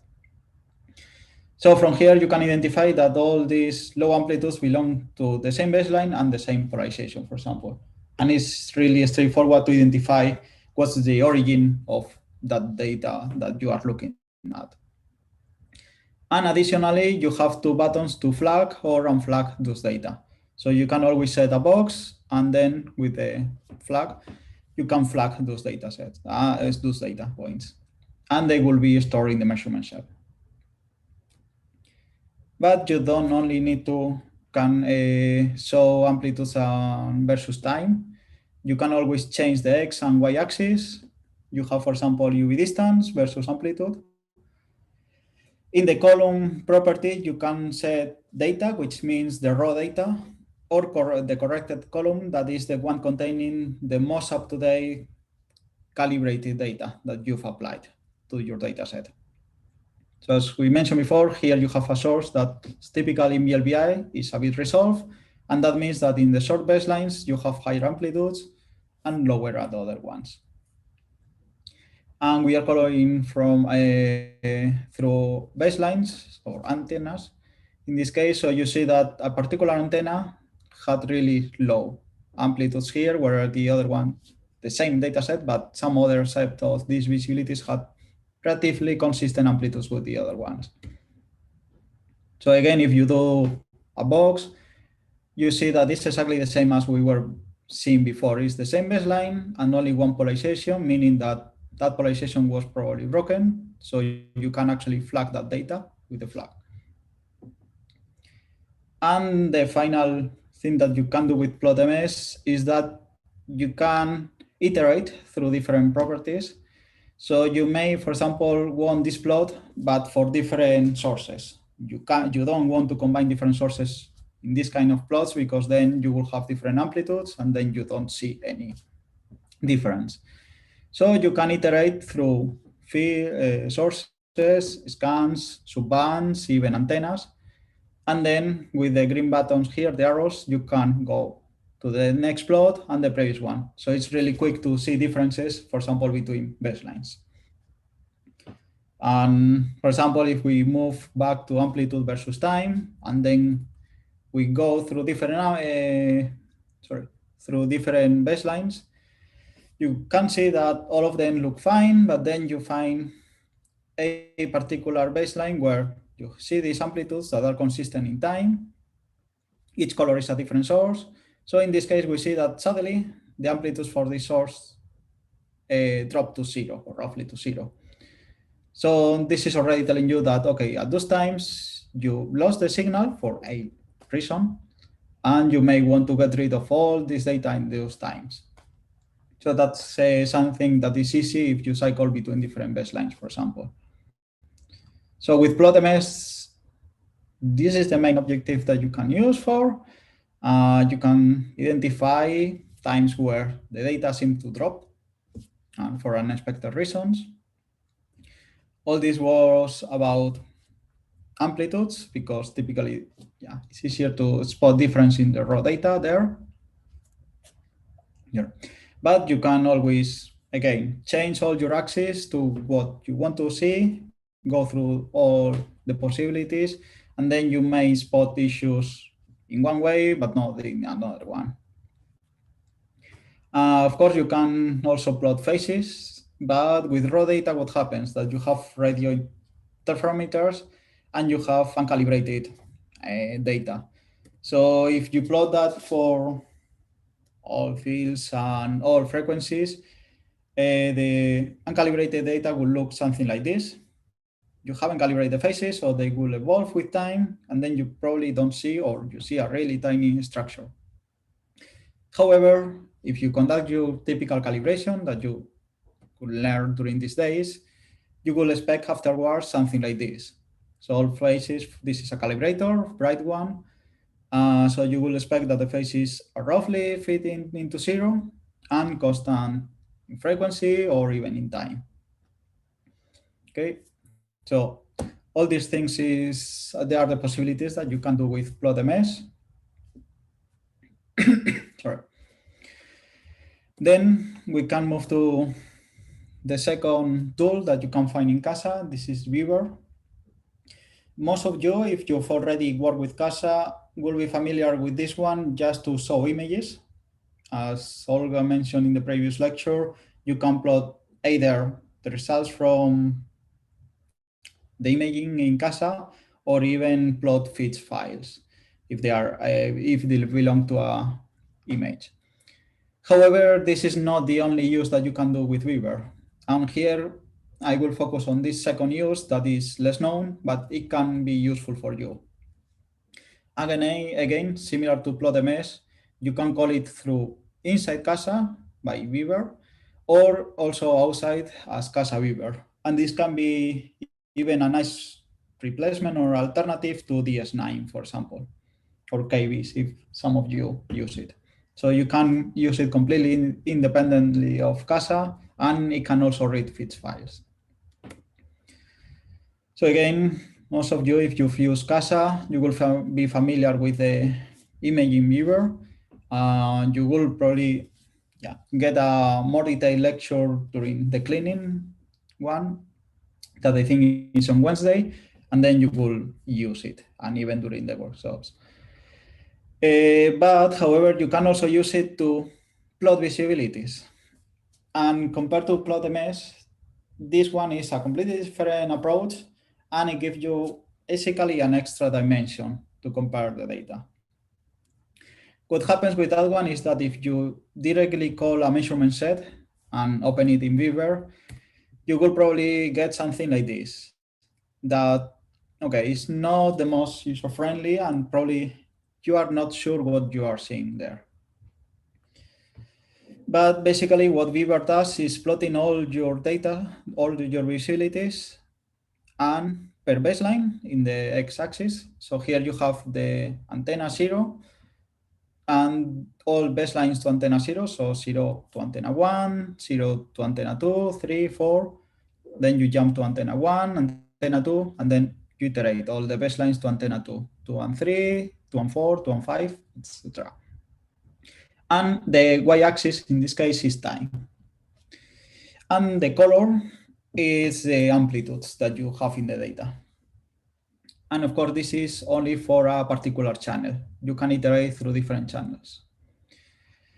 So again, at this point, I agree that this is not helpful, or you cannot see anything. You see white stripes, so there is something bright and belongs to the first antenna probably, but there is not that much information that you are getting here. So you need to customize it a little bit. Again, you have different options to zoom in, zoom out, move, and also do selections. But you have the option to open the settings, and this is equivalent to the left panel that you saw in plotMS. So here is telling you what is loaded. For example, which sources, in this case, all of them. And here they are using only the numbers. So source 0, 1, 2. It's plotting also bands. And then you have the axis. So baseline versus time. And here you have by default what to do with the flag data or those spaces where you don't have data.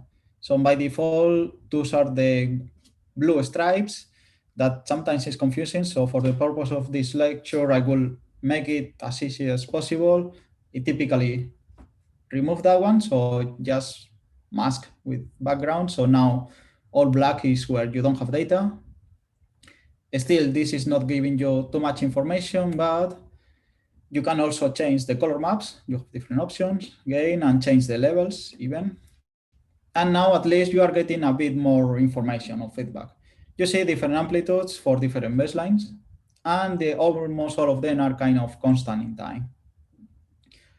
I prefer in particular black and white, so I think to show you the tool is better. We remove the colors, just put in a different color map. And the very last change before discussing what you are showing is that you can order the x-axis, and instead of ordering by baselines, by the number of antennas, that is an artificial thing, you can order by baseline length. So this is kind of the amplitude versus UV distance plot, but now you have an extra dimension, which is time, and the amplitudes are just the brightness of the plot. So this is actually the same as the plot that you saw in plot MS, and you see that, okay, you have larger amplitudes on short baselines, and then just more noisier ones, lower amplitudes on the long ones, which is actually what you expect. So this is kind of powerful tool in particular to detect RFI, because suddenly you will see a bright spot somewhere. Or like here, you expect something to drop in amplitude smoothly from short to long baselines.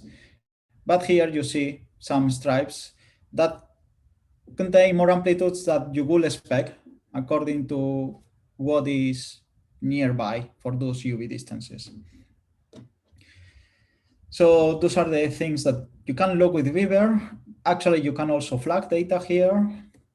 You can do a selection, which is either a box, a circle, or just a random shape.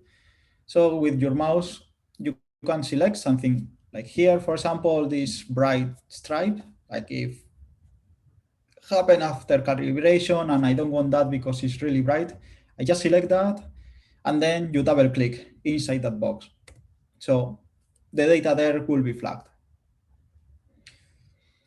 And this is one of the modes, time versus baselines, but it has another approach, which is time versus channels. So here you only show a baseline at the time, and then you can iterate versus for the different baselines. So this is the complement of the previous one. You had time versus baselines per channel, and this one is time versus channel per baseline. So this is uncalibrated data. This is basically what you saw before. At the edges of the subband, you see amplitudes of almost zero, and then quite consistent or smooth amplitudes at the central band. Okay, so there is nothing that pops up here. But if we go to a different baseline, you may expect R5, for example, and this is what you will see. So in this kind of plots, it's really easy to spot the presence of RFI at some particular times. Of course, the general amplitudes, this is just the color map, scales down. So those are the amplitudes similar to the previous plot. But here you have really strong times or spots because RFI contaminated data. So this is something that is maybe easier in Beaver to spot and maybe flag. Again, each user has different styles, and someone prefer one tools and the other. You may try all of them and then stay with the ones that are more comfortable to you. One remark about Beaver is that it doesn't automatically store the flag data or the flaggings to your data set, as opposed as PlotMS. So before closing Beaver, always remember to, it's in the same window where you have the parameters, click and press Save Edits. Otherwise, you will miss all the flagging things that you've done in the data. And finally, the third plot, that was it about Beaver. The final one is PlotCal, which is the one that allows you to plot calibration tables. As I mentioned in the beginning, and what I've been explaining until now, It's how to plot visibilities, either calibrated or uncalibrated. But then you also have the calibration table, which are the products or the solutions obtained for each calibration step that you've run in CASA. Unfortunately, this is one of the tools that are only available up to CASA 5.7. So the idea is that all this functionality will migrate to PlotMS. So you will be able to open calibration tables, and most of them are already working, so you can open in PlotMS. However, for example, the calibration tables produced by the frame fitting, they are not working in PlotMS. So this is one of the reasons why in this workshop we are at least keeping CASA 5.7. 5 minutes, Benito. Oh, yeah, okay. Well, start me. Yeah, sorry. So this is one of the tasks that you will not find in CASA 6. And in the future versions, everything will be working in PlotMS, exactly in the same way. So in this case, we are not plotting visibilities, but only the calibration tables. You will have a different external file in the same working directory that belongs to each calibration step that you've done. So you can plot the individual calibration tables there. And it's always convenient to look at the solutions that you got there before applying them to the data, because in some cases you can still improve or remove some bad solutions. The syntax is the same as in other CASA tools, the function, and then you can call the calibration table that you want to open, define your X, Y axis. Of course, depending on which calibration steps you're done here, you will want to show different magnitudes. And then you can do subplots to iterate through different antennas instead of combining all of them in the same plot. So for example, this is the solution for the gain calibration of VLBI data, which is the system temperatures. You will really see more in detail in the next lectures, probably from Mark, about what is this calibration. But for now, let's say that you can open all the solutions that you have, and you have for the different antennas, in this case, as we mentioned, frequency versus system temperatures, what are the solutions that you could apply to your data. So you may already spot like, okay, a part of the uncertainties that you may have for all of them. In some of them, you may have solutions that already look a bit lower than what you will expect. So you may flag here interactively with the mouse and then keep only the good ones. Or versus time, you notice the same differences. These are exactly the same antennas as before. So for different sources, the system temperature may be slightly different, but it's kind of consistent along the time. There's a few drops that you had here. And one antenna was using just the theoretical expected values. So we didn't have any real data to compare. So you may know that, okay, during the data reduction, you may check how accurate is this gain calibration for that antenna. You can always plot all the different calibration tags. For example, the solution from the fringe fitting. In this case, you may see the evolution of the phases versus time for different baselines. And as typically happens for different baselines, the phases may evolve differently, faster or slower. But this is quite critical because for most of the calibration steps, you always set an integration time. So sometimes where you will just combine all the solutions there. And that's critical in these cases because, of course, you want a solution that is as sorted as possible to track and correct all the variations that you see in your data. However, at some point, if it's too short, you will just feed noise. But on the other hand, you want a solution interval as long as possible because then you will have a much higher signal to noise. So it's always a compromise between how fast this evolves and how long, how short the solution intervals you will look at. So this is what you should always check and try to infer what is the best times there. So I will just finish in 2 slides. something that you can find outside CASA, but it helps you also to look exactly the same data. One is JivePlotter or JivePlot. This is a local task that it's been developed here at Jive. And you can do exactly something similar to plot MS. You can plot the visibilities, amplitude, phases versus time versus frequency or channels.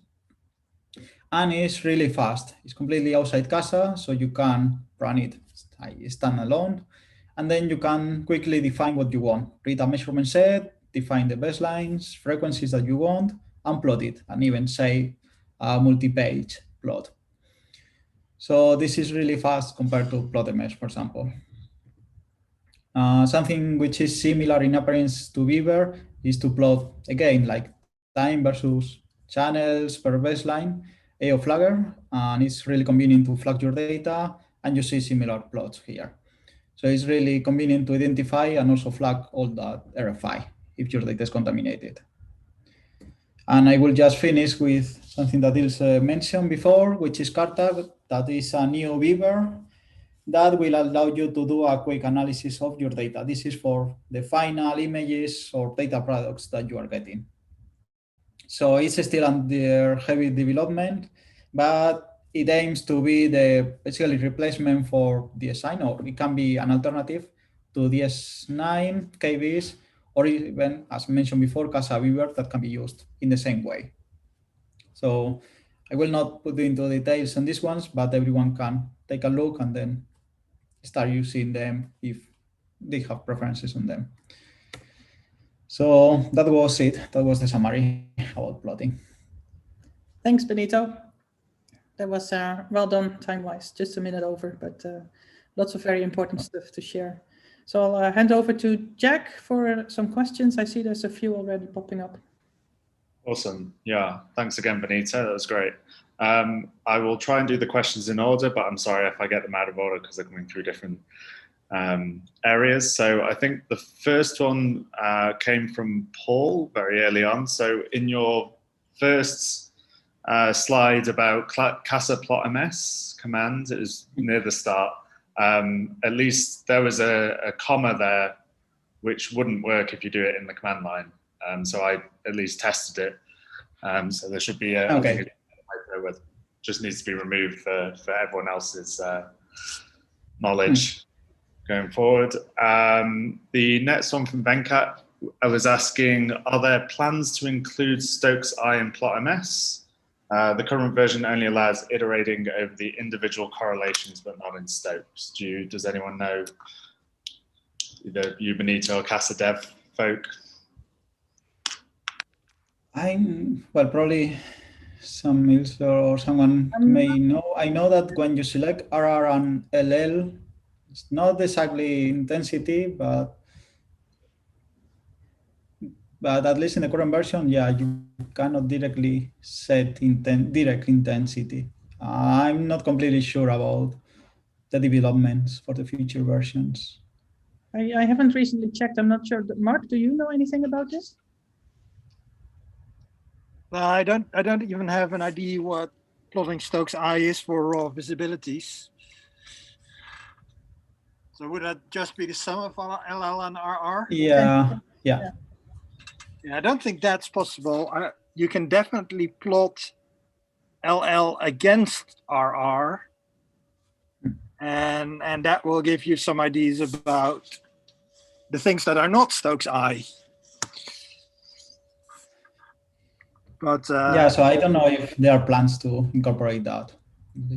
This is probably plot MS is developed by folks at NREO, and we don't really do anything with that. So if there's requests of that kind, getting them to NREO would probably be the best approach.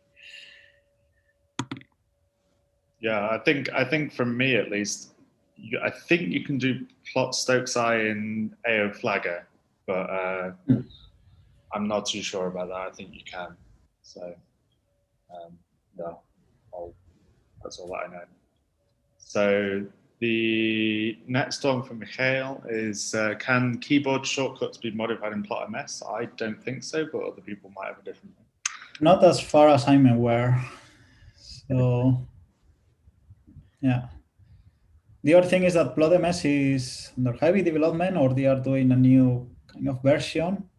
So a part of the port to CASA-6, they are not redesigning, but doing a major change for PlotMS. So wouldn't be surprised if there are significant differences for the new ones. So not improvement in the current PlotMS, but something that will be changed in the future versions or replacements.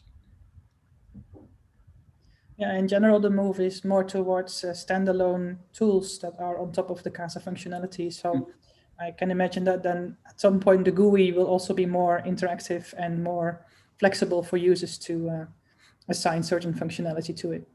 Yeah, but that's, yeah, I think because that's right now, depending on the system operatives that you have, even mentioning the window may not be easy, or they have some constraints. So I think that's a kind of an important thing to say, is like kind of the standardization of the measurement set means that you, as well as CASA, you've got all these extra tools which are available and can use it and use the underlying, you know, CASA core modules to get things done, which is where lots of these extra tools are coming from. Another question, when flagging in viewer using the selection function, how can you unflag if you don't like the flagging or there was some mistake before?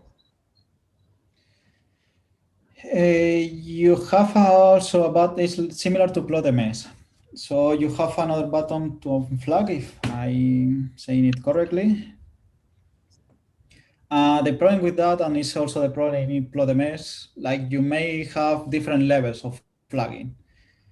But if you press the unflag, it will unflag absolutely everything that is behind that selection.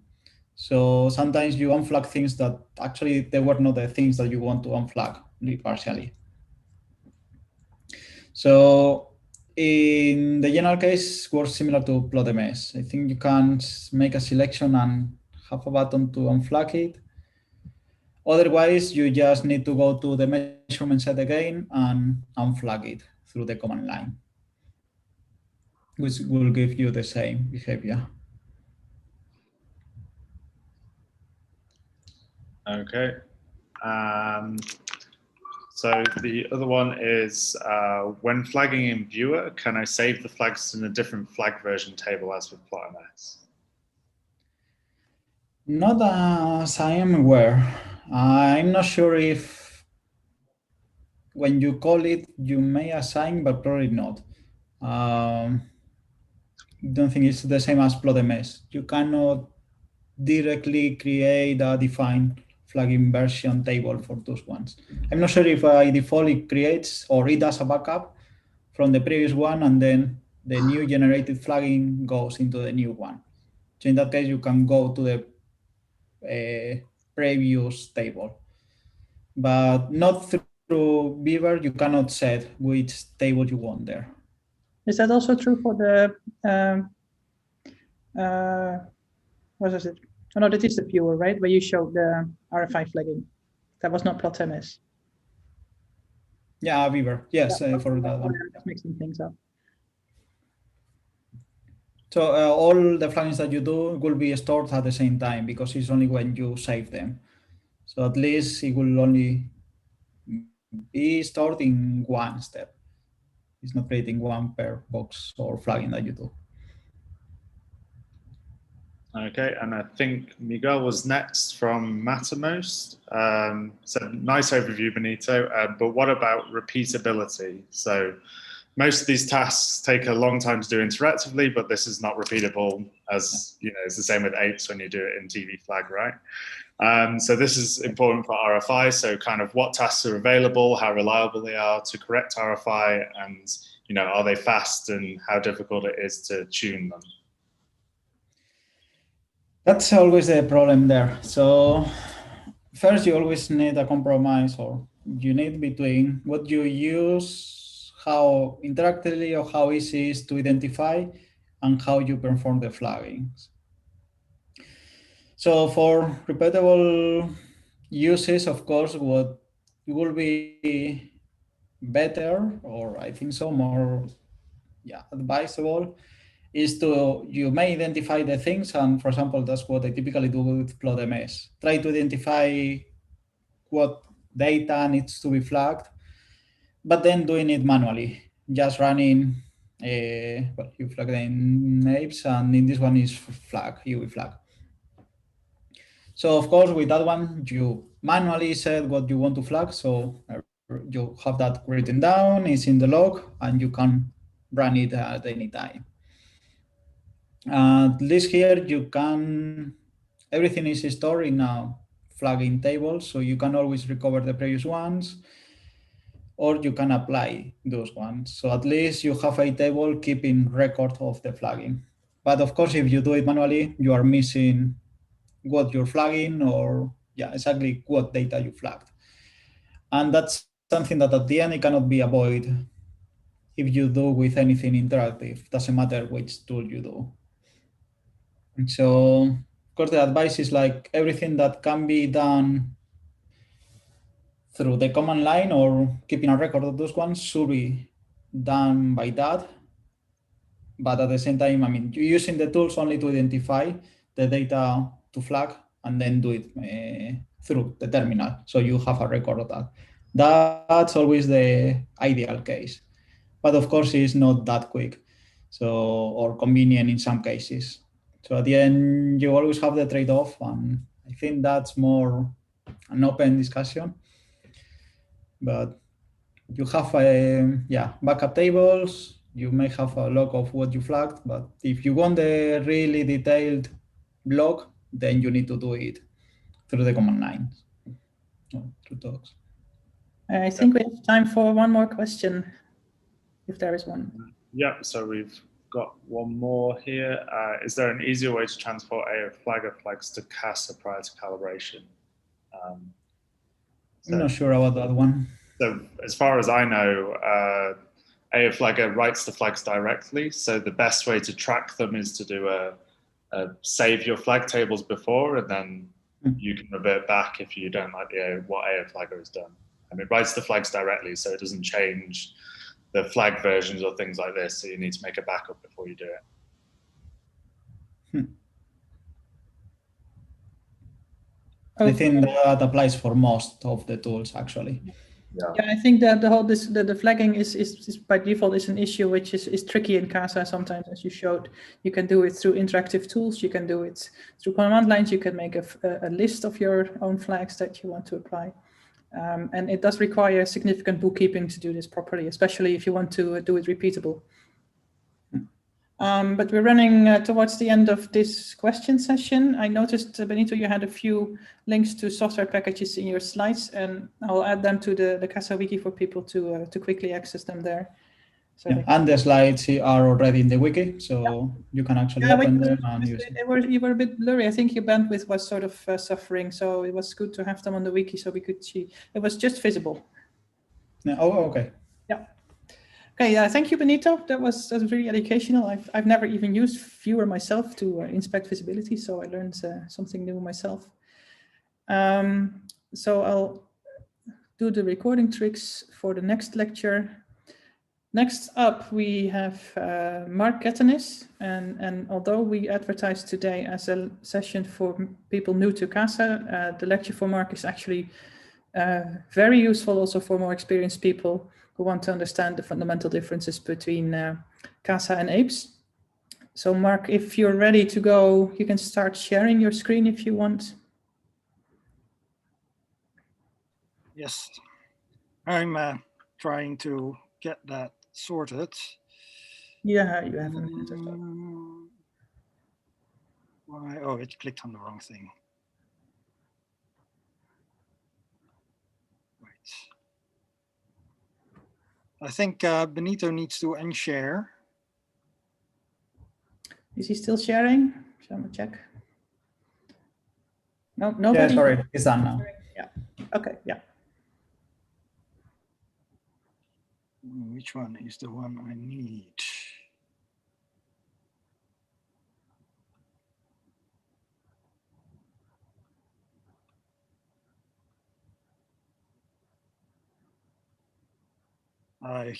Damn.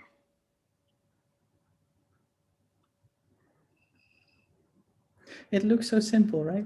Well, my Mac is not wanting to do it. Sorry, I need to do this differently. I'll use the PDFs.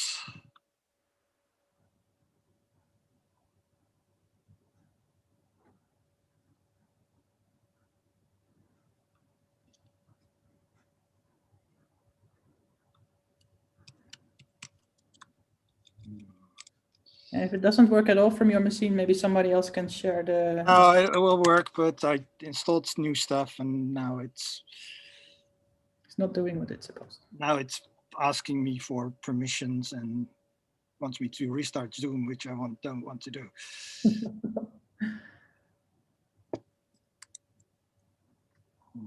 Share screen.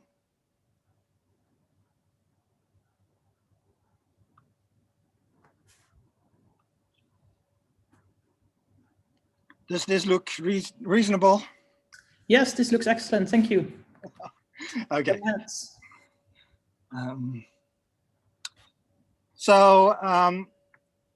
Yeah, I didn't get the nice new title slide that Olga made. I may fix that later if somebody sends me the PowerPoint. But anyway, yeah. So I'm going to discuss the CASA calibration model and scare all of you away with some math.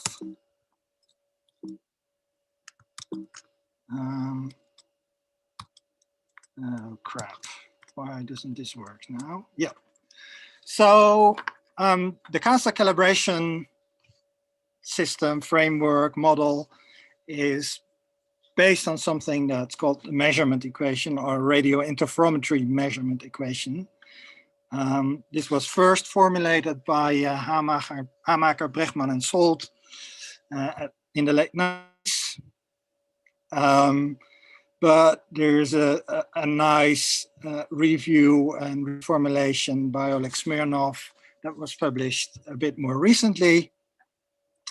And it basically provides a mathematical basis for the calibration of a radio interferometer. And what's important here is that it fully incorporates polarization. Older approaches sort of swept the fine details about doing proper polarization calibration under the carpet, but the measurement equation nicely integrates that. So the idea is that what we're after is actually measuring the electric field at some distant source. And like most of us will know, if you have an electric field, you have two components we call polarizations. And in VLBI, we typically use circular polarization, where we have right circular and left circular components. But compact arrays usually measure linear polarizations, where you have an X and a Y component, or even a V and an H component if you measure things in the frame of the telescope. The nice thing about the measurement equation is that it's agnostic of what particular polarization basis you choose, although things are simpler in circular polarization, and that's not an accident. That in VLBI we observe that way typically. So the idea is that the measurement equation says, okay, the voltages that we actually measure at the feeds of our telescope are essentially a linear operator on that electric field at the distant source. And what we do in our correlator is then we take those digitized voltages and calculate correlation functions, or as they call it in this formalism, the visibility matrix. So the visibility matrix is some average of the voltage of one station on your baseline and the complex conjugate of the voltage of another telescope, averaged over a period of time and maybe frequency. We can now, given that those voltages are linear dependent on the electric field, we can write that down. I don't know. Do you see my cursor? Probably not, is it? Yes, we do. Oh, you do. Okay. So here we write, that means that we can write our visibility matrix this way, where we call the part in the middle, we call the brightness matrix, which is actually what we're after, because if we do naively, if we do an inverse Fourier transform of that brightness matrix as a function of u and v, we get our image. That's a bit of a simplification, but for calibration purposes, that's all you need to know. And what we need to do to calibrate our data is to basically determine these Jones matrices for each individual antenna. Now, the idea is that this Jones matrix can be separated in different components. And there's a few different conventions to do this. The convention I've written down on this slide is what CASA does. And basically the idea, these matrices describe in order what happens to the signal between our distant source and our telescope, or actually the electronics in our telescope. Basically, the assumption is that not much happens until the electromagnetic waves hit the troposphere of the Earth. But that's the first thing that happens. There's also a delay involved. That delay is pretty specific to VLBI. So if you look the equivalent material in the CASA documentation, it typically leaves out decay because it's not so relevant for other arrays. That delay may actually be a delay introduced by the troposphere, but it can also be a delay introduced by position errors of the telescopes. We simply don't know accurately enough where our telescopes are. Then there's something we call the parallactic angle, which for circular polarization is actually just a phase difference depending how the orientation of our receiver is on the sky. For linear polarization, that matrix becomes actually a little bit more complicated. Then there's a matrix E that describes the optical properties of the telescope, and this is basically for most VLBI dishes. This is describes how the dish deforms, and therefore what the gain is, relative gain is when you have a little bit more, a little bit less of the surface of the telescope that collects the signal.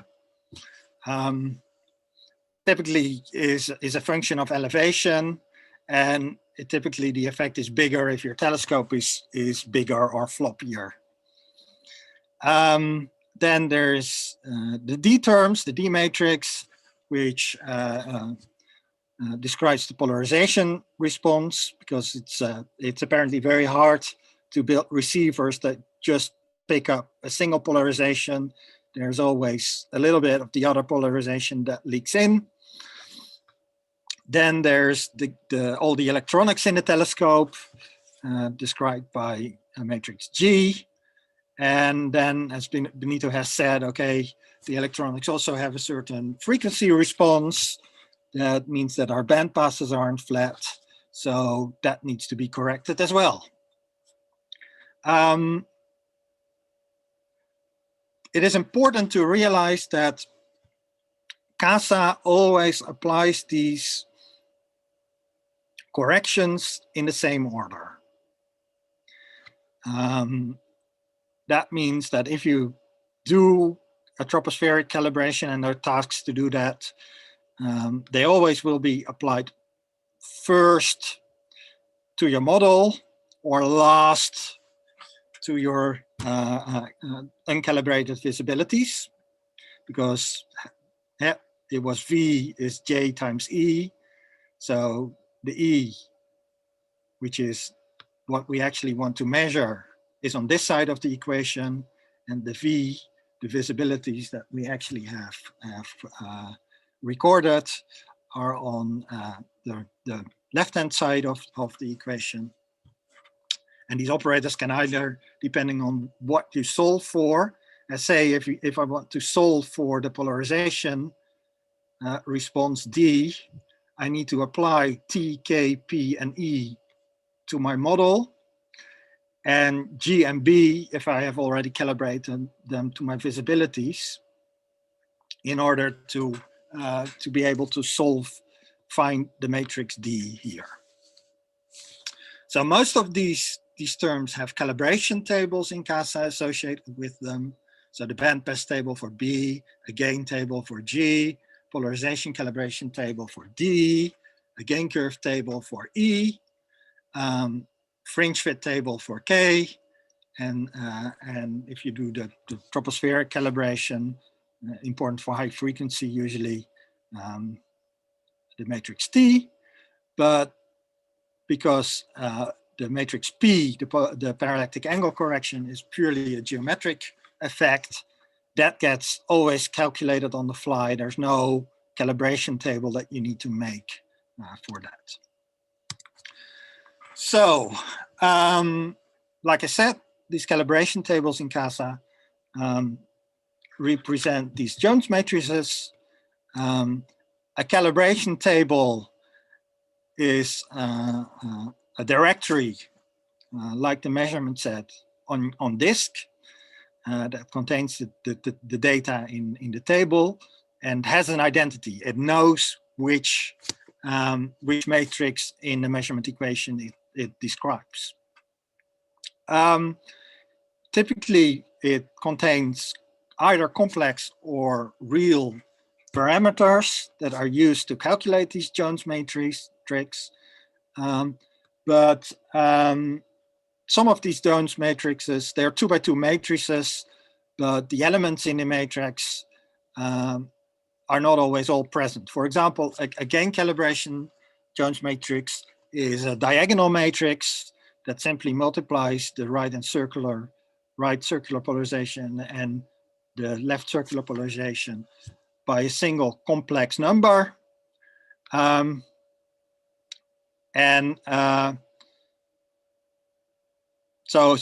a G-type calibration table has two complex parameters, one for each polarization. And when you create these calibration tables, you can choose the directory names or the file names for these tables yourself.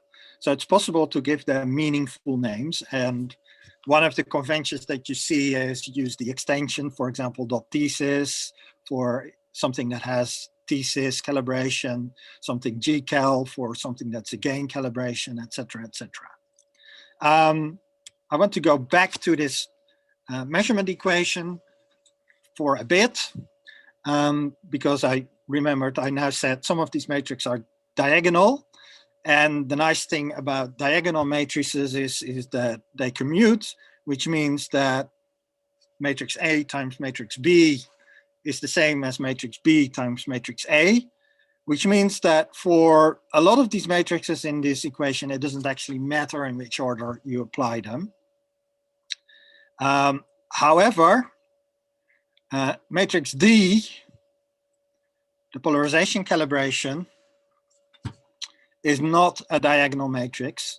Therefore, it does not commute with the other matrices.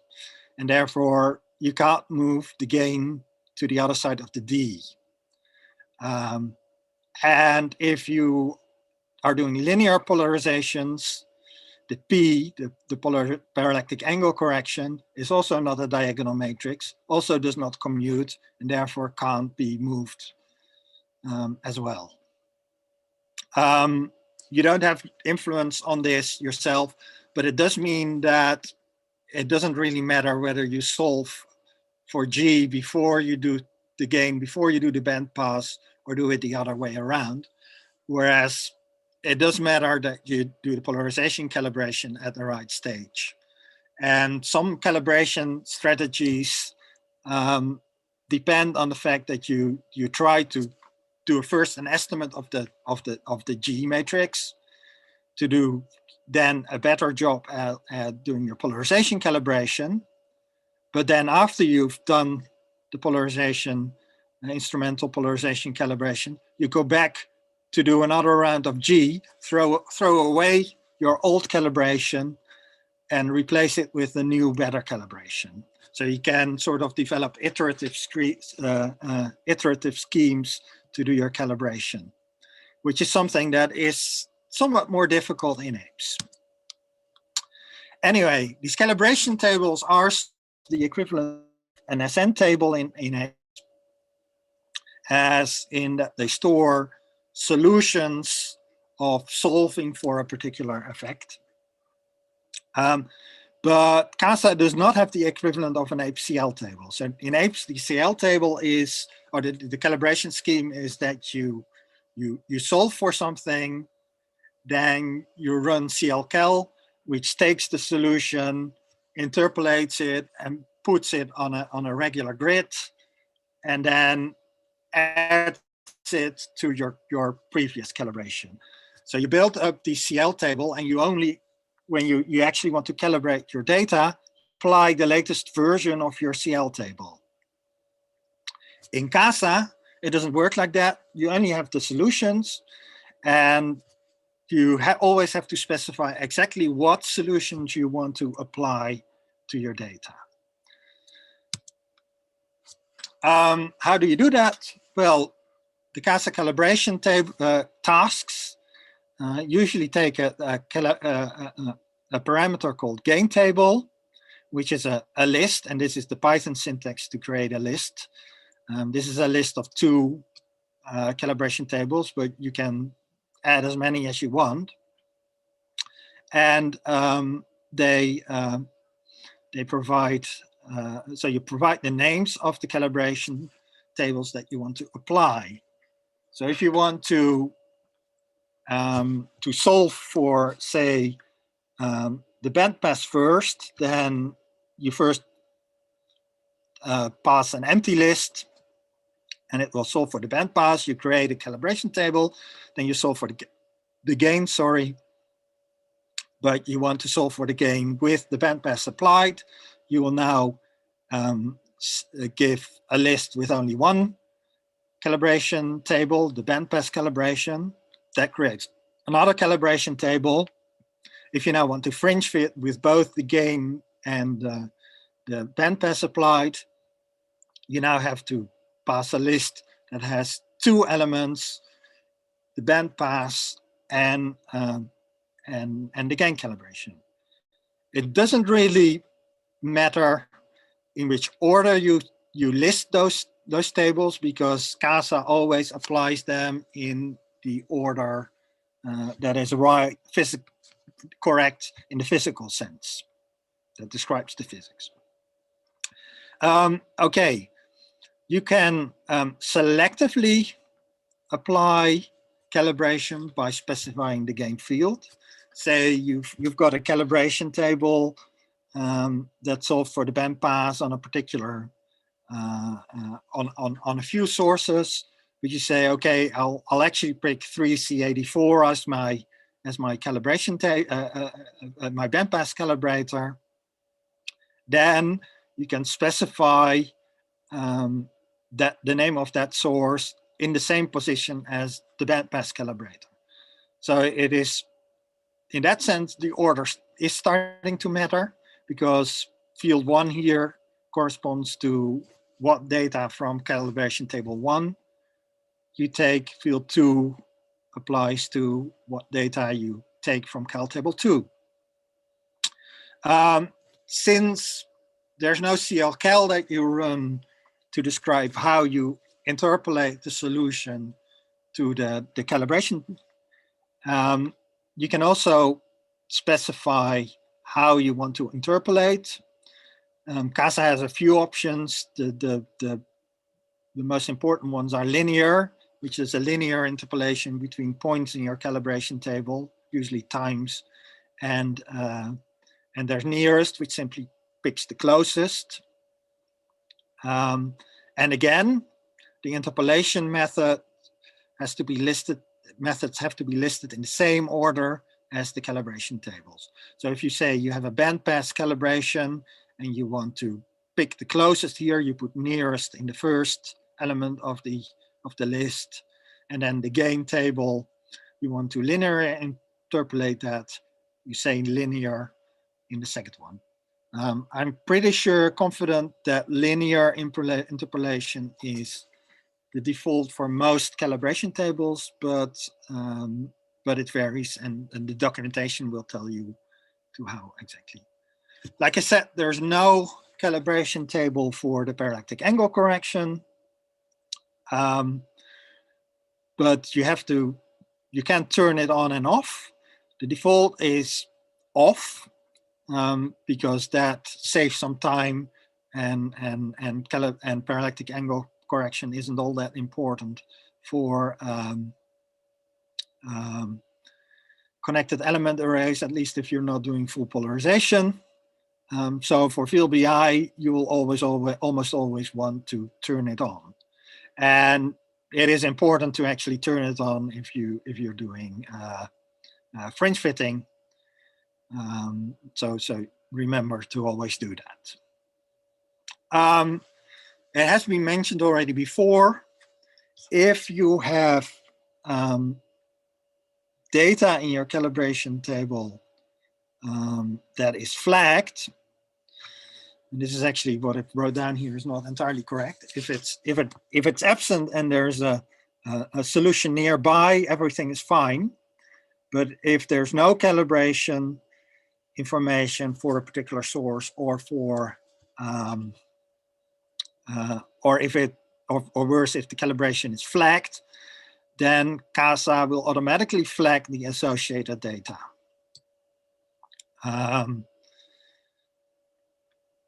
That flagging can be bypassed when applying the final calibration, but it's difficult to bypass this without editing calibration tables if you want to use the calibration table to do another calibration step, which sometimes gets in your way. Also, by default, CASA quite aggressively flags data that's partly flagged. If you have, for example, data and you flag the left circular polarization, CASA will automatically also flag the right circular polarization, because if you're doing proper polarization calibration, actually a single polarization isn't very useful. But as VLBIers, sometimes they think differently. Sometimes we have antennas that only provide a single polarization, but still provide quite a useful input for your data reduction, and you want to keep that data. So as of CASA 5.7, there's now an option to tell CASA that you want correlation dependent flagging, which means that if you turn that on, set it to true, it will no longer automatically flag the other polarization. So that's something that's important to remember. If your data is perfect, then it shouldn't matter. But as we'll learn tomorrow, VLBI data is hardly ever Perfect. So then a little bit on data formats. Olga already described the measurement set. We're actually on version 2 of the measurement set. There is a version 3 in preparation that will help resolve some of the issues we have with flagging. But this is the native data format of CASA. But it's also used by other data reduction packages. For example, the LOFAR data reduction software uses the measurement set. There is the MacTrees package that has been developed by Oleg Smirnov to allow a lot of experimentation with different calibration methods that also uses the measurement set.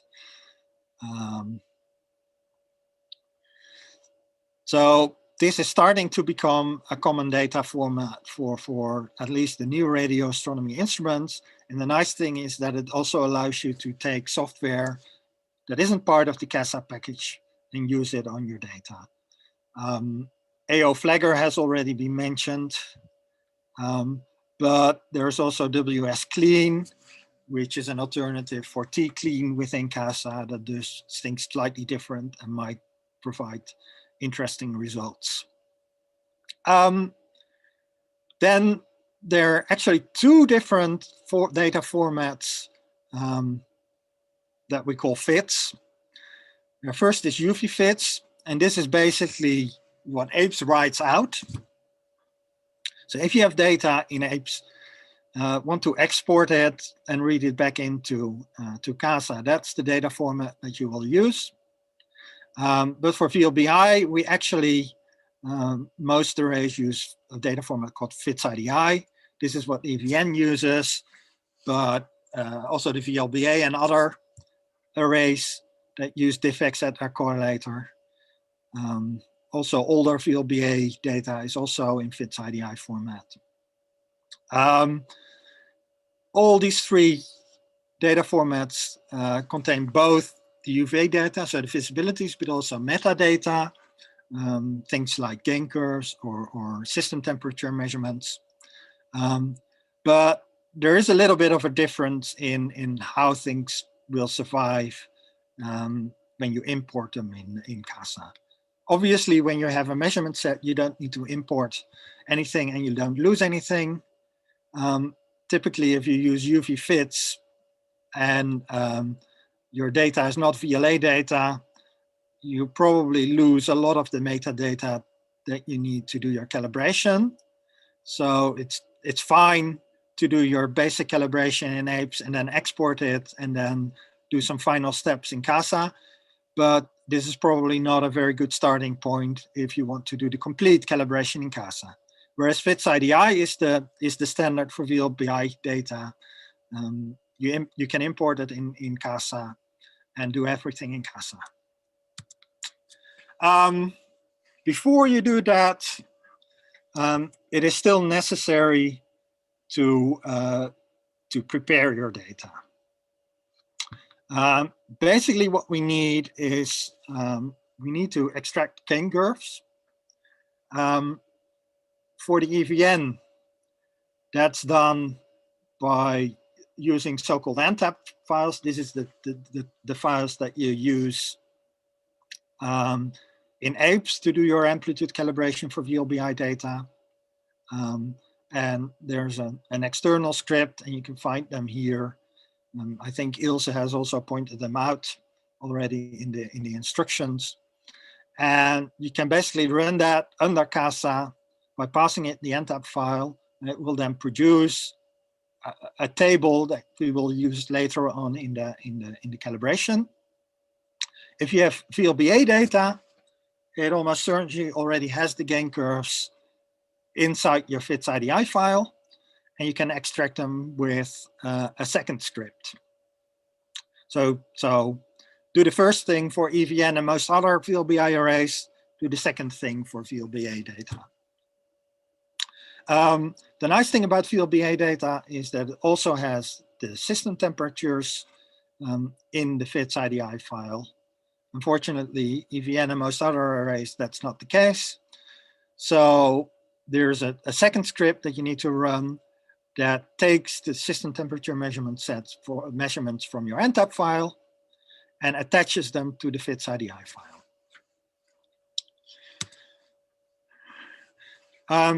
A small story about gain curves. The current version of CASA, there's different ways to express gain curves. You can, sometimes they describe how the voltage scales as a function of elevation. Sometimes they describe how the power changes as a function of elevation, and the latter is the most common thing for VLBI arrays, but not for the VLA, which uses voltage gain curves. And then there's differences in parameterization. You can describe it as zenith angle or elevation, or if you have more complex telescopes, there's even other formulations, parameterizations possible. The problem is that the current version of CASA only supports voltage gain curves as function of the zenith angle. Therefore, the scripts that I showed you have to convert the gain curve from the NTAP file or from the FITS IDI file into that form. The way the code does that is by simply sampling the gain curve at all angles and do a fit, and then convert, of course, the gain into from voltage to power, and then refit it such that we have it in the right form. Unfortunately, gain curves aren't always well behaved. The difference between voltage and power is a square root. And if the gain curve goes through 0, you have a bit of a problem. Therefore, in many cases, and what it actually means is that the gain curve that is stored in the NTAP file or in the FITS IDI file was sampled over a limited range. So what we have to do when we sample in refit, you have to specify a minimum and maximum elevation and only sample it between those angles and then fit it. Typically, if you start somewhere 15 degrees above the horizon and end something like 80 degrees, the fit will work and you end up with usable gain curves. So here are some examples for EVN antennas. The blue line is an exact evaluation of the gain curve, which is typically a polynomial of a third or fourth order polynomial. And the green thing is then a polynomial fit, a third order polynomial fit of the same gain curve. And as you can see, for most antennas, the difference in the gain curve are small, and you can question whether the measurement error on those gain curves is probably larger than the difference you see here. Anyway. So CASA 5.8, the next version of CASA, will have some fixes. It will have better gain curve support. At that point, you should not have to do anything for VLBA data anymore. And for the EVN, simply append the gain curve and thesis to the FITS IDI file, and you're done. So importing the data, if you have FITS IDI data, is done by import FITS IDI. You have to give it the name of the measurement set you want to end up with, give it a list of FITS IDI files, and if you have a single one, it's easy. And you also probably want to give it a scan reindex gap, because the scan information is not stored in the FITS IDI file. That has to be reconstructed. And basically the idea is that, well, you have a new scan whenever your source changes or whenever there's a gap longer than X seconds. And X is what you pass here, and typically 15 seconds is a good value. For EVN observations, you typically have multiple FITS IDI files for a single observation. You pass them in a list, And then you have to actually tell import fits IDI that these files belong to a single observation. Set const obs ID to true. Then it makes it a single observation. Otherwise, for each different fits file, it creates a new observation, and it uses those different observations. It puts a boundary in between them for various calibration tasks, which, if that boundary falls in the middle of a scan, is probably not what you want. It doesn't hurt to always pass this option, even if you have only one file. This task applies certain digital corrections for the diffx correlator, especially important for the VLBA. And it's the same corrections that apes applies when you use fitload to load your data. If you have UV fits data, you can use the imports UV fits file task. But as I mentioned, that probably will lose some of the additional calibration tables that are attached to those files that you created in apes. So probably what you want to do in apes before you import data is first run split that applies all the calibrations and read in the visibilities, and don't rely on any other data, metadata in your measurement set. For VLBA data, you need to normalize the amplitude based on the other correlations. This is done with the AC core task, which creates a G-type calibration table that you then need to remember to apply in subsequent calibration tasks. This basically does what the task AC core in apes does. But because CASA, you can actually select the bits of the data that you want to use to do this calibration, which includes the spectral windows and the channels within that spectral window that you use to calculate the correction. It actually replicates what most of the functionality that AC-SCL does in apes, which is a relatively new task in apes to do this process a little bit better, taking into account bandpass shapes. Then you may want to do some a priori flagging. If you have data from the EVN archive, it typically comes with a UV flag file where that flags edge channels and times where we know the telescope is off source.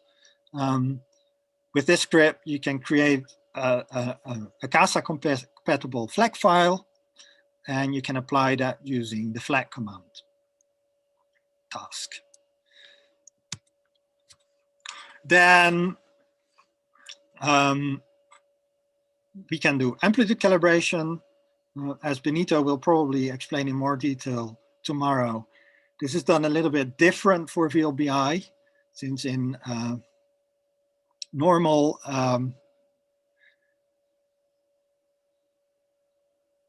connected element array calibration, you typically observe a flux calibrator and use that to set the flux scale and calibrate your gains of your telescope. But for VLBI, there are basically no compact sources that aren't variable, so flux calibrators basically don't exist.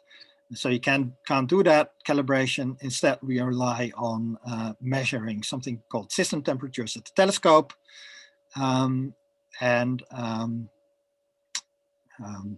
You have to then convert those to your flux scale using an additional information that's also stored in the various tables.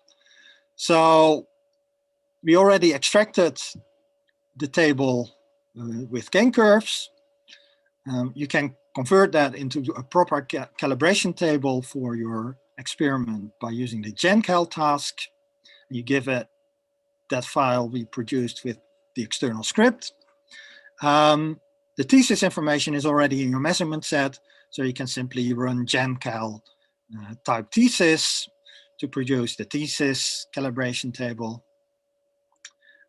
Both are again G-type calibration tables, so they just adjust the gains, and you can apply them by specifying the gain table keyword to subsequent tasks. Bandpass calibration. Sorry, Yep. 5 minutes. Yeah. Bandpass calibration. Now autocorrect this did a bad job here again. Sorry, this should be refend. You can calculate a bandpass table. Fringe fitting will be discussed by Jess, but if you run it, there's a fringe fit task that produces a case style calibration table. So then, when you've done all your a priori calibration, you have to apply the calibration to your measurement set. You have to list again all the calibrations and the kind of interpolation that you want to have done to apply the calibration on your measurement set. It will create this corrected data column that we've talked about. And that basically amounts to a full copy of the data. So you need to have enough disk space to do that. After that, you can then split the measurement set for the different fields. At that stage, you can actually do averaging in time and frequency if you want. But you need to run it for every field that you want to image. Alternatively, you can use the MS transform task, which basically ends up running the same code. It's just a different interface that allows you to do some additional things that you normally don't need if you simply want to split out the individual sources, but might need if you want to do spectral line, frequency, velocity transformations in one go. One slide about the differences from CASA-5 to CASA-6. As we already said, CASA-5 is Python 2, CASA-6 is Python 3. The problem with Python 2 is that it is no longer supported. So everybody in science and outside science is all moving their Python code from 2 to 3, and there's some nasty differences. You can, so my recommendation is to switch to CASA-6 as quickly as possible, but the plotcal situation might be a reason to hang on to CASA-5 for a little bit longer. But at some point, this will all go away, and CASA-6 is what will remain. If you use CASA-5, you can run the Python scripts under CASA using CASA-C, whereas the benefit of CASA-6 is that it has proper Python modules. You can simply import them and use them as normal Python code, which makes scripting things quite a bit easier. And that's it. Wow, you took me by surprise there. Thank you, Mark. That was indeed a lot of math, but I see loads of very good questions popping up. So I'll hand over the floor to Benito to go through them in some sort of order. Yeah, thanks. I will try to go in order, but it's a bit complicated. But so the first one is, do you know if scan reindex gap is equivalent or completely equivalent to the cleaned argument in apes? I believe so. There's this. How did it work in apes? Can you specify this using fitload, or is it when you run indexer? I think it's when you run indexer, isn't it, that you can specify it? I think so. Yeah. Yeah. There are some subtle differences between how it decides where a scan boundary is, but for well-behaved data, yes, it should be equivalent. Okay, then let's move to with the measurement equation. How is the thermal noise accounted for or modeled in the measurement? Yeah, so this is done by a weight and a sigma column in the measurement set. Basically, your visibilities start out with a sigma of 1 over the square root of 2 times the bandwidth times the time interval. Import fits IDI actually also takes the correlator weight into account there, because typically if you have 2-second integrations, but there's some data missing in those 2 seconds, you want to scale the 2-second integration time with the correlator weight, which is a number between 0 and 1, representing the number of samples that were actually taken into account when doing the correlation. And all the calibration tables, when you apply them,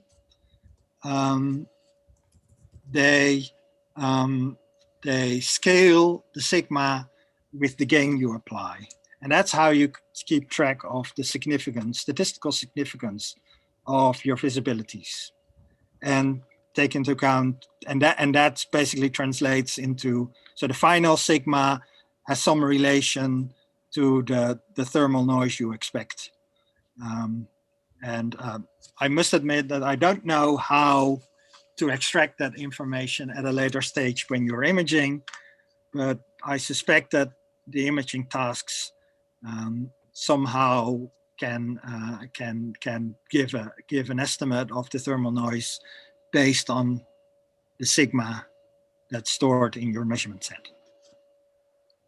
It's certainly what we did in the EHT, comparing the HOPS output and the CASA output, that we took the sigma and compared it to converted that into a thermal noise equivalent and compared that with the HOPS information.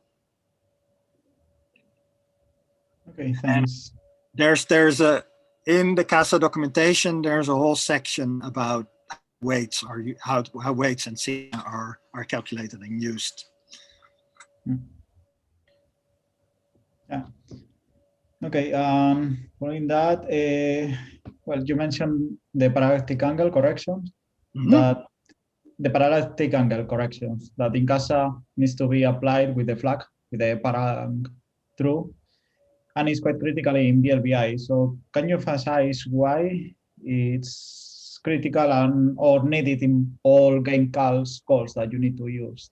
So basically, I think it's geometry. And basically, depending on the orientation of your telescope on the sky, and because the Earth turns, that orientation changes with time. But it basically, and then the orientation of the dish on the sky is called the parallactic angle.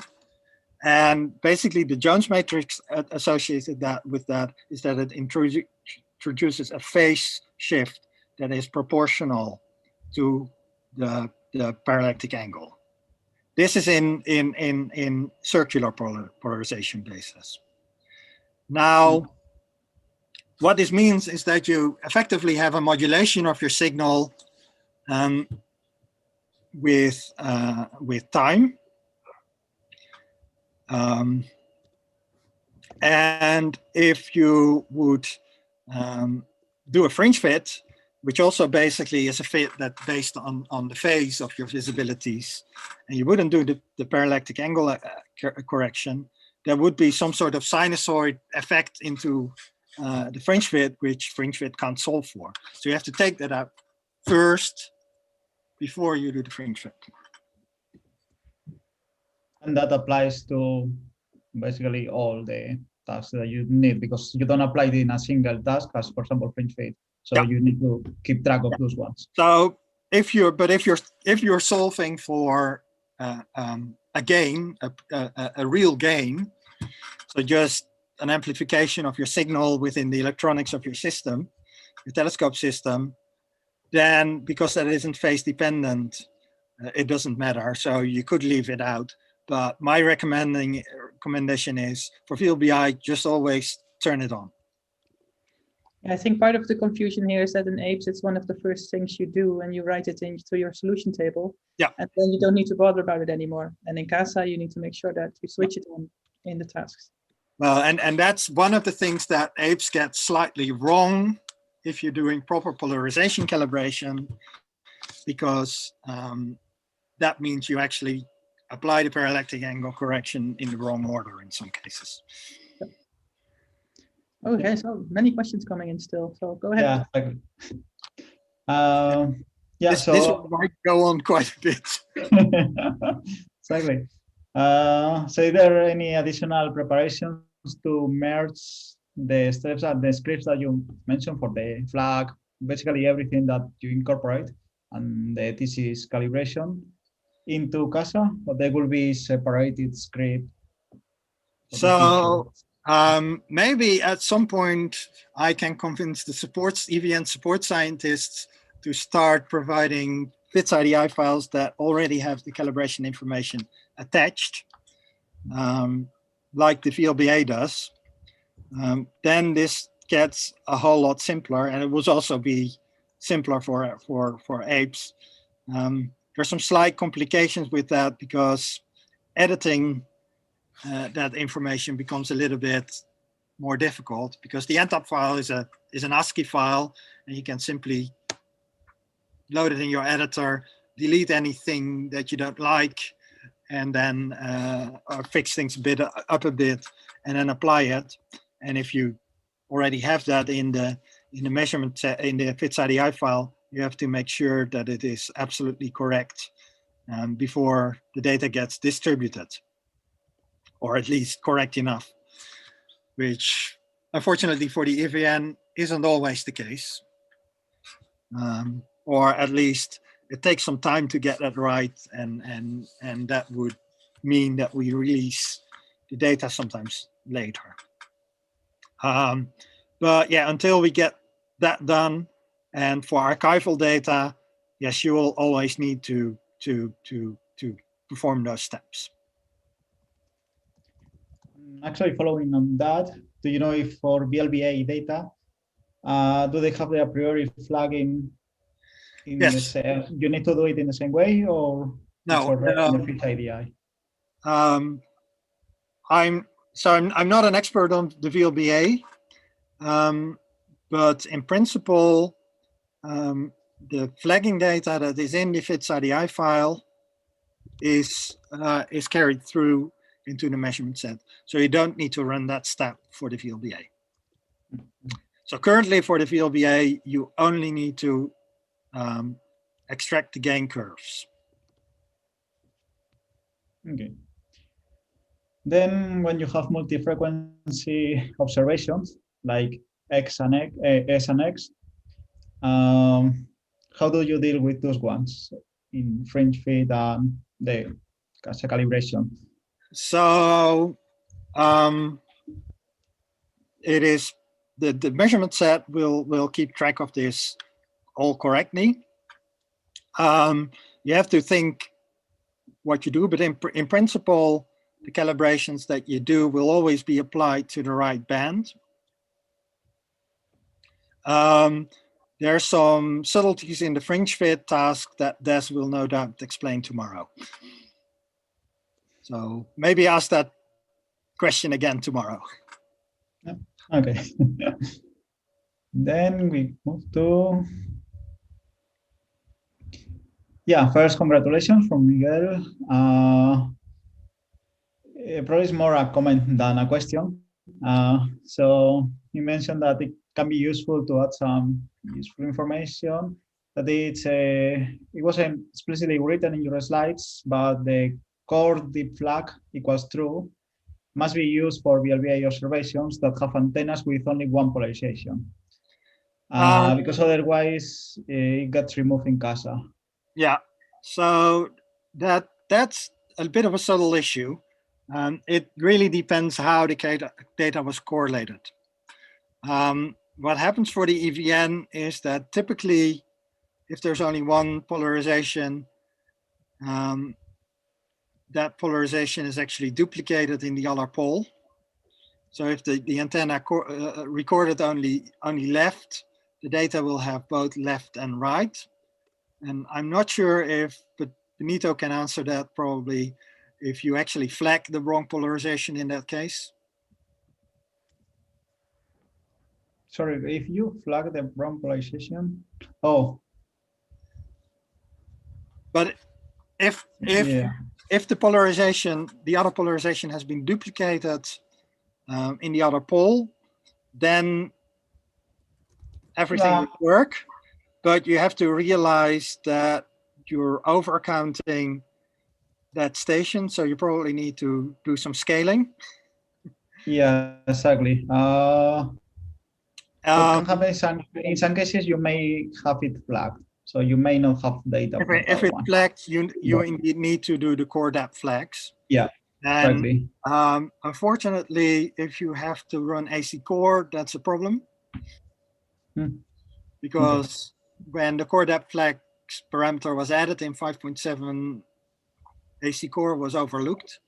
So that will hopefully be fixed in 5.8. Okay, then two relatively small, brief questions actually. Is there a way to transfer the APES CL tables to a CASA cal table?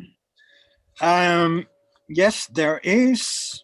It's not very well tested, but I have a set of Parseltongue scripts.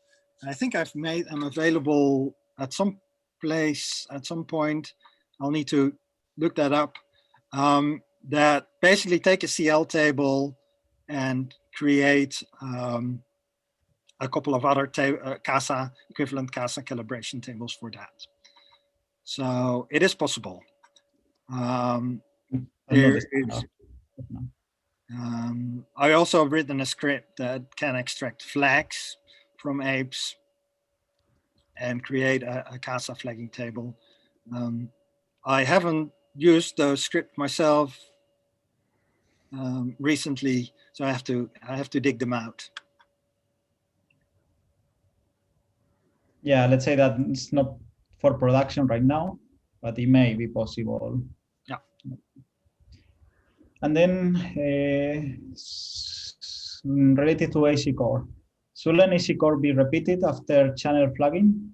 Because channel flagging will mess up the normalizations in the visibilities, at least for antennas with less well-behaved band passes. So as you are modifying those amplitudes. So I'm not sure about. I'm not an expert on this, but my understanding is that this is partly what ACSCL in APES is about,